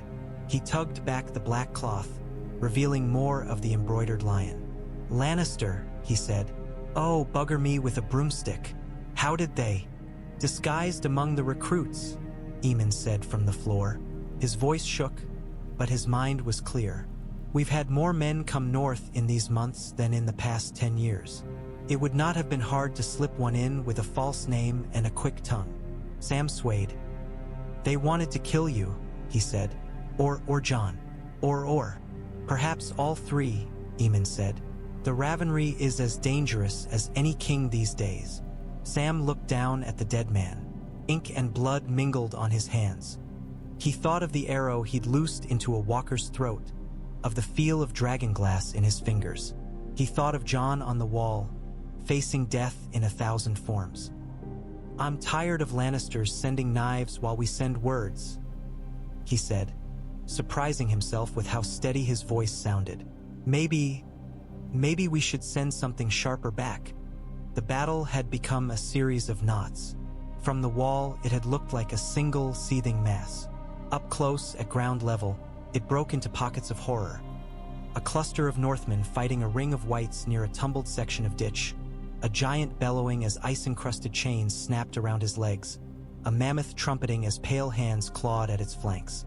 Melisandre walked through it all as if through a garden. Her bare feet left prints in the snow that smoked lightly, as if each step burned a little of the cold away. Men parted for her without thinking, their eyes drawn to the red of her cloak, the shimmer of her hair. Wildlings spat the sign against evil, then hurried to fall in behind her. "This is madness," Tormund Giantsbane grumbled, lumbering at her side with an axe over his shoulder. "We've dead things on all sides, ice demons throwing frost at our walls, and the fire which wants to go walking. If we don't walk, we die where we stand," Melisandre said. "If we walk, we may still die, but we may set the cold back a little first." Tormund snorted. "You talk like that and I start to like you less, Red Woman." "You liked me before?" she asked mildly. He considered it. Fair point. They reached a gap in the burning ditch where the fires had guttered out. Whites had piled up, using their own bodies to smother the flames. Now they crawled over the blackened heap, hands smoking, limbs twitching. Beyond, the forest loomed, full of faint blue lights. "Here," Melisandre said. "Clear me space." Tormund bellowed something in the wildling tongue. Men surged forward, hacking at the nearest dead, shoving them back with shields, spears, axes. One strode through the mess, swatting whites aside like flies, his huge hand sending bodies spinning. Melisandre knelt in the snow. She drew a knife from her belt, the blade engraved with symbols that hurt the eye to look at. Without hesitation, she sliced her palm. Blood welled, dark and thick, dripping onto the white. "Fire is hungry," she said quietly. "It requires a price." Tormund frowned. "You don't have to." She moved the blade to her other arm. "No," he snapped, grabbing her wrist. "We need you upright, witch. Use someone else's blood." Her gaze flicked to him. In the torchlight, her pupils were huge, her irises thin slits of black. "I'll use what the Lord of Light demands," she said. "Nothing more, nothing less." Tormund hesitated. Then he rolled up his own sleeve. "What are you?" she began. "I've spilled enough blood for fun in my life," he said gruffly. "Might as well spill some on purpose. Do it quick before I change my mind." Her mouth curved, just a little. The knife bit into his forearm. He grunted, but did not pull away as she drew a long, deliberate cut. Blood ran hot over cold skin, steaming. She caught some of it in her free hand, mixing it with her own. "Fire and blood," she whispered. "Life for life. Let the cold drink this and choke." She flung the blood into the nearest dying fire. The flames leapt. They went from dull orange to bright gold in a heartbeat, then to a color that burned in the back of the eyes. The ditch roared to life, fire racing along the oil-soaked brush, across corpses, up legs and arms. Whites toppled, flailing, their bodies cracking as heat met unnatural cold. The air shimmered. Snow turned to steam around the burning line. For a moment, the storm above faltered. Melisandre swayed. Tormund caught her with his uninjured arm. "Don't you faint on me, witch," he growled. "I didn't bleed in the snow so you could fall on your pretty face." "I'm not fainting," she said through clenched teeth. "I'm listening." "To what?" he demanded. "Which way the tide turns," she said. "Whether the fire bites deep enough." From the forest, a sound rose. Not the shriek of whites, nor the eerie chiming of the walker's ice. Something lower, angrier. A crackling roar that seemed to answer the fires. "They don't like that," Tormund said. "No," Melisandre agreed. "They don't." "Good," he said. He hefted his axe. "Let's give them more to dislike." By the time the first assault ebbed, the world had shrunk to the space inside the huge canvas tent. It smelled of blood and boiled wine, of herbs and sweat and shit. Men groaned on pallets, some biting on leather straps, some staring at the ceiling with eyes that did not quite seem to see. Maesters from the north worked alongside Night's Watch healers, their sleeves rolled up, hands red, faces gray with fatigue. Robb sat on a three-legged stool near the tent's center, his left arm wrapped in bloody bandages. His hair was damp with sweat, his jaw shadowed with stubble. He watched as a Karstark man wheezed his last, the light fading from the man's eyes. The Karstark's fingers twitched. Robb caught them, squeezed. "It's all right," he said softly. "Rest. The fight's done for today." The man tried to speak. Blood bubbled at his lips. Robb leaned closer, but whatever words the man had died with him. He closed the soldier's eyes with 2 fingers. When he looked up, Jon stood in the tent's entrance. For a moment, they just looked at each other. "You're bleeding," Robb said. Jon glanced down. There was blood on his sleeve, his glove, his cloak. It took him a moment to realize some of it was his. A shallow cut along his ribs, he remembered now. A glancing blow from a White's frozen blade. He'd barely felt it at the time. "I've had worse shaving," he said. Robb snorted. "You don't shave." "Then maybe I got it falling off the wall," Jon said. He took a few steps inside. The tent swayed in the wind, canvas billowing, lanterns swinging. "How bad?" he asked, nodding at Robb's arm. "Just a slice," Robb said. "One of the..." He hesitated. "Walkers. It brushed my shield. Frostbite more than cut. The maester says I'll keep the arm." He tried to flex his fingers. They moved sluggishly. Jon's stomach nodded. "You faced one in the tunnel." "Only for a moment," Robb said lightly. "It was more interested in freezing my men than me. And then," Jon pressed, "and then a giant hit it with a gate," Robb said. "Repeatedly. Turns out the old stories forgot to mention that giants and walkers don't mix well when gates get involved." He smiled, but there was something strained behind it. "How many did we lose?" Jon asked. Robb's smile faded. "Too many," he said. "The ditch held once it was relit, but the first push..." He shook his head. "Karstarks, Mormonts, your brothers. Wildlings, Stannis Knights. The others don't care whose blood they spill. They'll come again," Jon said. "I know," Robb said. "They were testing us. That's all this was."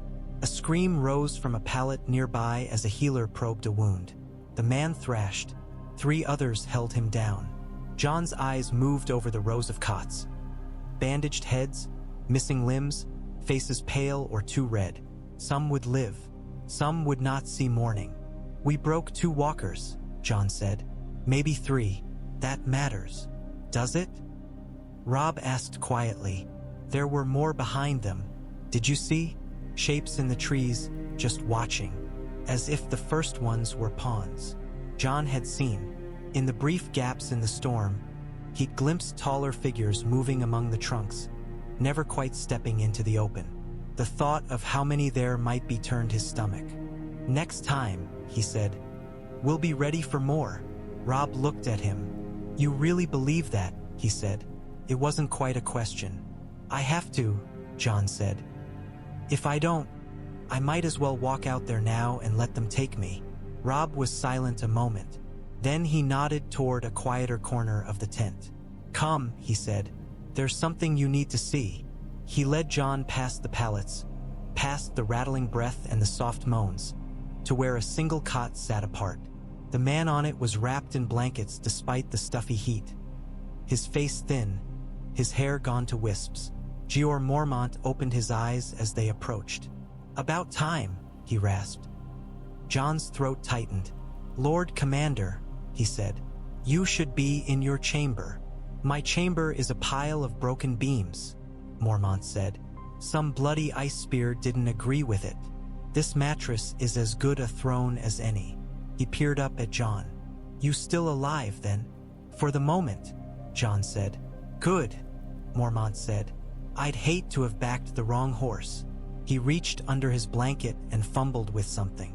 After a moment, his hand emerged holding a bundle of black cloth. "This was mine," he said, "and Corrin's before that, and the men who held this wall when your grandsire was still learning his letters." He shoved the bundle at Jon. "Take it." Jon stared at it, not taking it. "No," he said. You told me. I told you I'd have your head on a spike if you forgot where the real war was, Mormont said. Looks to me like you remembered. You brought giants and wildlings to my gate. You brought kings and bloody red witches. You brought walkers to their knees. He coughed, spit red into a rag. I'm old boy. My lungs are full of ice and smoke. I can't stand on that wall and shout men into doing what they need to do much longer. Someone will have to. His gaze sharpened. And it won't be a craven southerner or some bloody Karstark cousin. It'll be you. Jon's heart pounded. You want me to be Lord Commander? Mormont said. I do. King or no king, dragon or no dragon, someone has to remember what this place is for. The brothers will follow you. They already do half the time. Might as well make it official before I stop breathing. Robb rested his good hand on Jon's shoulder. He's not wrong, he said gently. You're the only one here who belongs to both worlds. Wall and realm, wolf and dragon. If anyone can make them listen. Jon stared at the black bundle. Felt heavier than any crown. I can't be Lord Commander and King, he said, voice rough. One oath says I'll hold no lands, father no sons. The other, who said anything about you being king? Mormont snorted. Let Stannis and Robb and every other fool fight over chairs when this is done. Right now, I need a man who'll look at that wall and see more than a way to march an army through. You can be Aegon Bloody Targaryen later. Today, I need Jon Snow. Jon swallowed. Slowly, he took the bundle. The black cloth was rough under his fingers, familiar. He thought of the words he'd spoken in the Godswood. Snow falling on his shoulders, ghost at his side. He thought of the letter in his breast, the dragon name inked there. I'll do it, he said. For the watch. For the wall. Mormont snorted. Don't get fancy on me. Just make sure the bloody gate stays shut when it needs to and open when it needs to. And if I die before morning, don't let anyone put my sword in the ground like some Southron lord. Give it to a man who can use it. His eyes drifted closed. Rest now, Robb said. I'll sleep when I'm dead, Mormont muttered. Jon stood there, the weight of the cloak in his hands, and felt the world slide a little more onto his shoulders. He went to the gods that night because there was nowhere else left to go. The weirwood grove at Castle Black was small and stunted, its trees cramped between the wall and the old wooden fence. Snow lay thick on the ground, muffling his steps. The only sound was the distant murmur of the camp and the faint, constant groan of the ice. The heart tree's face was crude, its features weathered by wind and time. Red sap had frozen in its carved eyes, giving the impression of tears half shed. The branches above it rustled, though there was no wind in the grove. Jon knelt in the snow. Ghost settled beside him, a warm weight against his leg. The direwolf's breath steamed in the air, his red eyes fixed on the carved face as if he saw something Jon could not. He wore the new cloak Mormont had thrust at him. It felt strange on his shoulders, heavier somehow than his old one, though it was no thicker. A raven feather was caught in the collar. He plucked it free, turned it between his fingers, and set it gently on the snow. I don't know if you're there, he said to the tree. His voice sounded small in the quiet. Old gods, new, whatever you are, my father believed in you. Ned Stark. He taught me to stand in front of a heart tree and speak. So, here I am. He let out a breath. I'm being pulled in too many directions, he said. North, south, up, down. Mormont wants me to be Lord Commander. The realm wants me to be a dragon. Robb wants me to be his brother. The walkers want me dead. Tywin Lannister wants my head on a spike.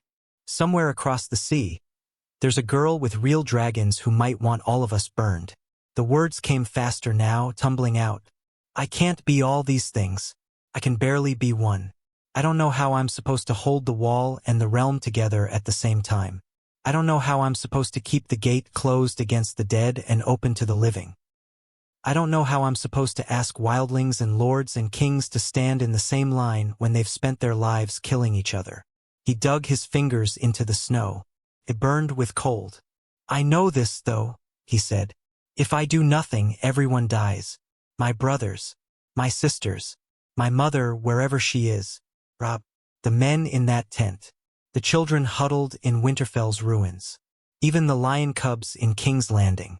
All of them. The dead don't care whose banner you were born under. He looked up at the carved face. So if you're listening, he said, if you ever listen to Bran or Father or anyone, show me how to be both. Wolf and dragon. Commander and whatever else I am.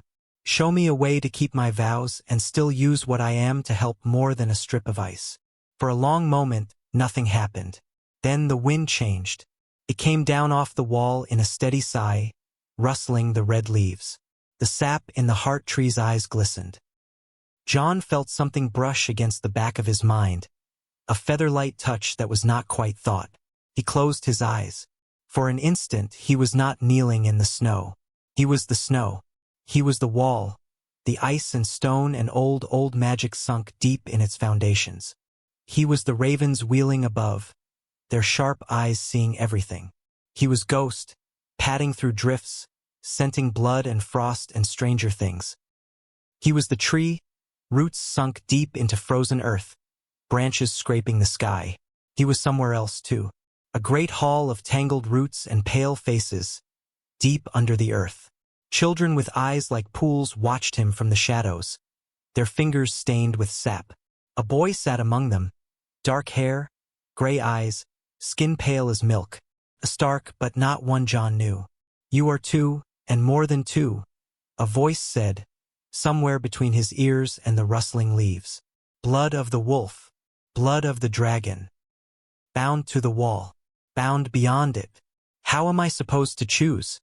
Jon asked. His voice sounded like wind through branches. You do not choose, the voice said. You are the choice. You are the sword that stands between. Not for glory, not for songs. For them. Images flashed. Arya, grown and hard-eyed, a dagger in her hand. Sansa on a balcony of some southern castle, wind tugging at her auburn hair. Bran in a tangle of roots, eyes white. Rickon running with shaggy black wolves through a ruined hall. Robb on the wall, sword raised, face streaked with blood and frost. Men in strange armor on distant shores. A girl with silver hair and dragons, her eyes full of fire. A great tree burning.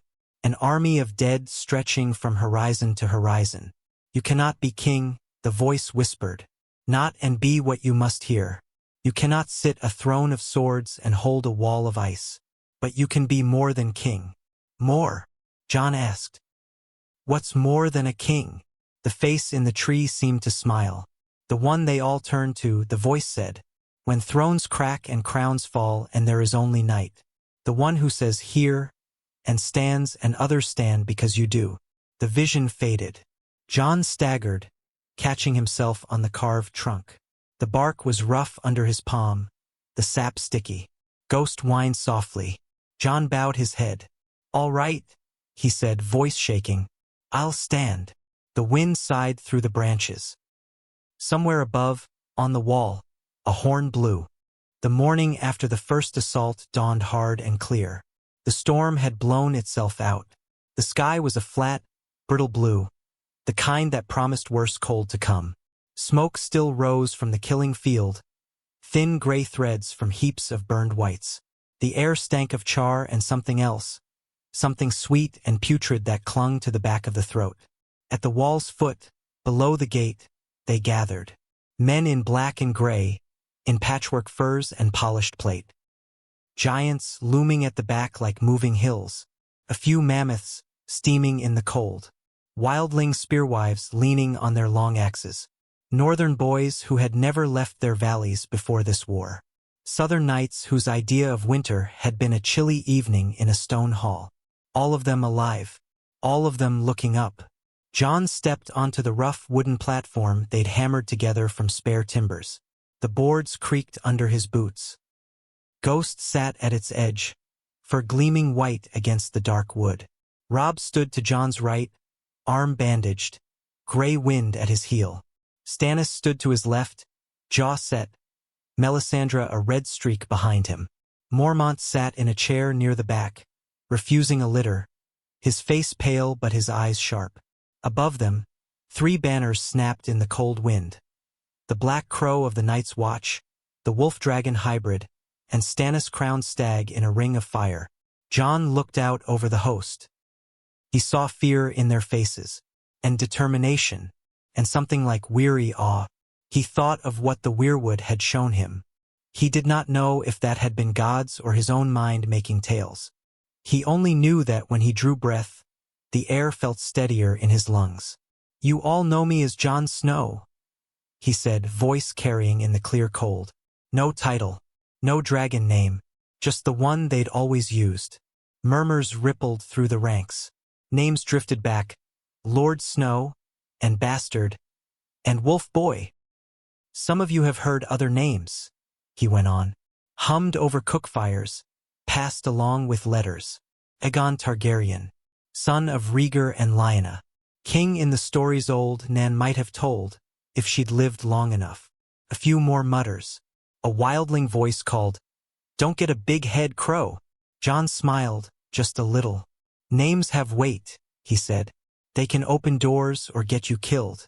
They can start wars. They can end them." He looked at Stannis, at Robb. "They've certainly done both in my lifetime." His gaze swept the crowd again. "But the things that came at our wall last night didn't care what names we shouted at them. They didn't care if the man whose throat they clawed was called Lord or Wildling or King. They cared only that he was warm." A low, grim chuckle ran through the Wildling ranks. "Some of you fought them for the first time last night," Jon said. "Others have been fighting them in smaller ways for years. Rangers, Wildlings, men in lonely keeps in the far north. You know now what we've been trying to shout at the south with ravens. That the dead walk. That they don't tire. That they don't fear. That they don't stop." He let that sit a heartbeat. "We made them stop," he said. "Not for good. Not for long. But we broke walkers. We shattered them. We burned their thralls. We held." He raised his voice. "Look around you. Look at the man beside you. Wildling or Watch. Northman or Southron. King's man or Crofter's son. You stood. You didn't run. You didn't break." A murmur of pride swelled. "Now hear this," Jon said, and poured all the steel he had into his tone. "I was raised at Winterfell. I took the black at this wall. I carry dragon blood in my veins I never asked for. I've been called brother, bastard, prince, and traitor in the last few months, and I'm tired of every one of those words. So I'm asking you," he swept a hand out over them, "to forget them." Confusion rippled. "Forget them," he repeated. "Forget Stark and Targaryen. Forget Baratheon and Lannister. Forget Wildling and Kneeler. The dead don't care. And from this day until the wall is safe and the dead are nothing more than bones under snow, I don't care either." He took a breath. "I accept the cloak of Lord Commander of the Night's Watch," he said. The words were simple, but they landed like stones in a still pond. "Not to stand apart from you, to stand for you, all of you. Whatever names you wore before you came here, you're something else now. You're what stands between the living and the dark." He pointed to the wall, its immense mass gleaming blue behind him. "That is our line," he said. "Not the neck, not the trident, not the Blackwater or the Bloody Gate. That, the dead want it broken. So do the men who'd rather fight over chairs than face what's coming. Tywin Lannister sends knives when we send letters. Others watch from the tree line, waiting for us to falter. We won't." He looked at Robb. Robb stepped forward, raising his bandaged arm. "The North follows," he said. His voice carried almost as far as Jon's. "We raised a king's banner because the South left us to bleed. Today we lower it here and raise a different one." He jabbed a finger upward at the crow. "This will be our cause until the wall is safe. Call me what you like, Lord, King, Fool. It doesn't matter. My sword is the Watch's until this is done." Stannis' mouth tightened, but he stepped forward too. "I am Stannis Baratheon," he said. "By law, I have as strong a claim to the Iron Throne as any man alive. Stronger than most. But law means nothing in a land of corpses. I came north because I will not have it said that when winter came, the king sat in a warm hall while others froze for him. He nodded at Jon. Until the dead are beaten back, I fight under this wall. And under this man's command, if that's what it takes to keep it standing.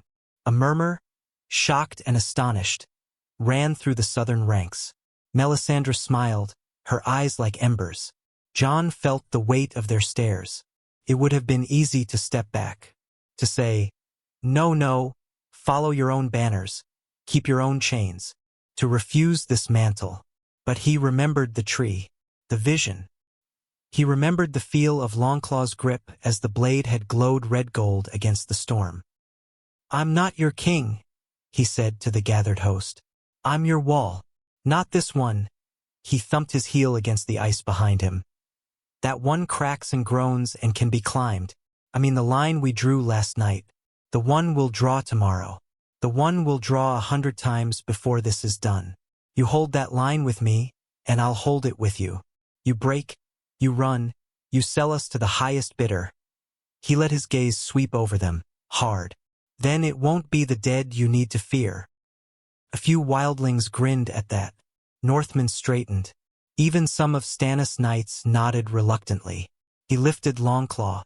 The sword caught the cold sunlight, ripples along its blade gleaming. "Today we bury our dead," he said. "We burn what needs burning. We mend walls and string new bowstrings. We teach every man who can stand which end of the dragonglass goes where. Tomorrow or the next day or the next they'll come again. When they do, we meet them with fire and steel and every scrap of magic and stubbornness the world has left." He lowered the sword until its tip touched the frozen ground. "This is the host of the living," he said. "You want a name? Take that one. It's the only one that matters now." For a heartbeat, there was only silence. Then someone cheered. It started in the wildling ranks, a hoarse shout, half laughter, half defiance. It spread to the watch, black-cloaked men pounding spear butts on the ground. Northmen took it up, voices rising.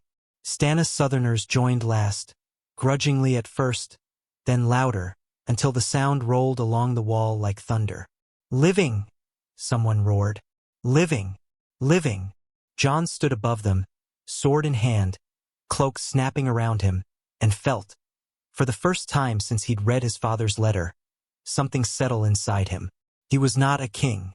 He was something else. Something the dead could not quite yet name. And for now, that would have to be enough.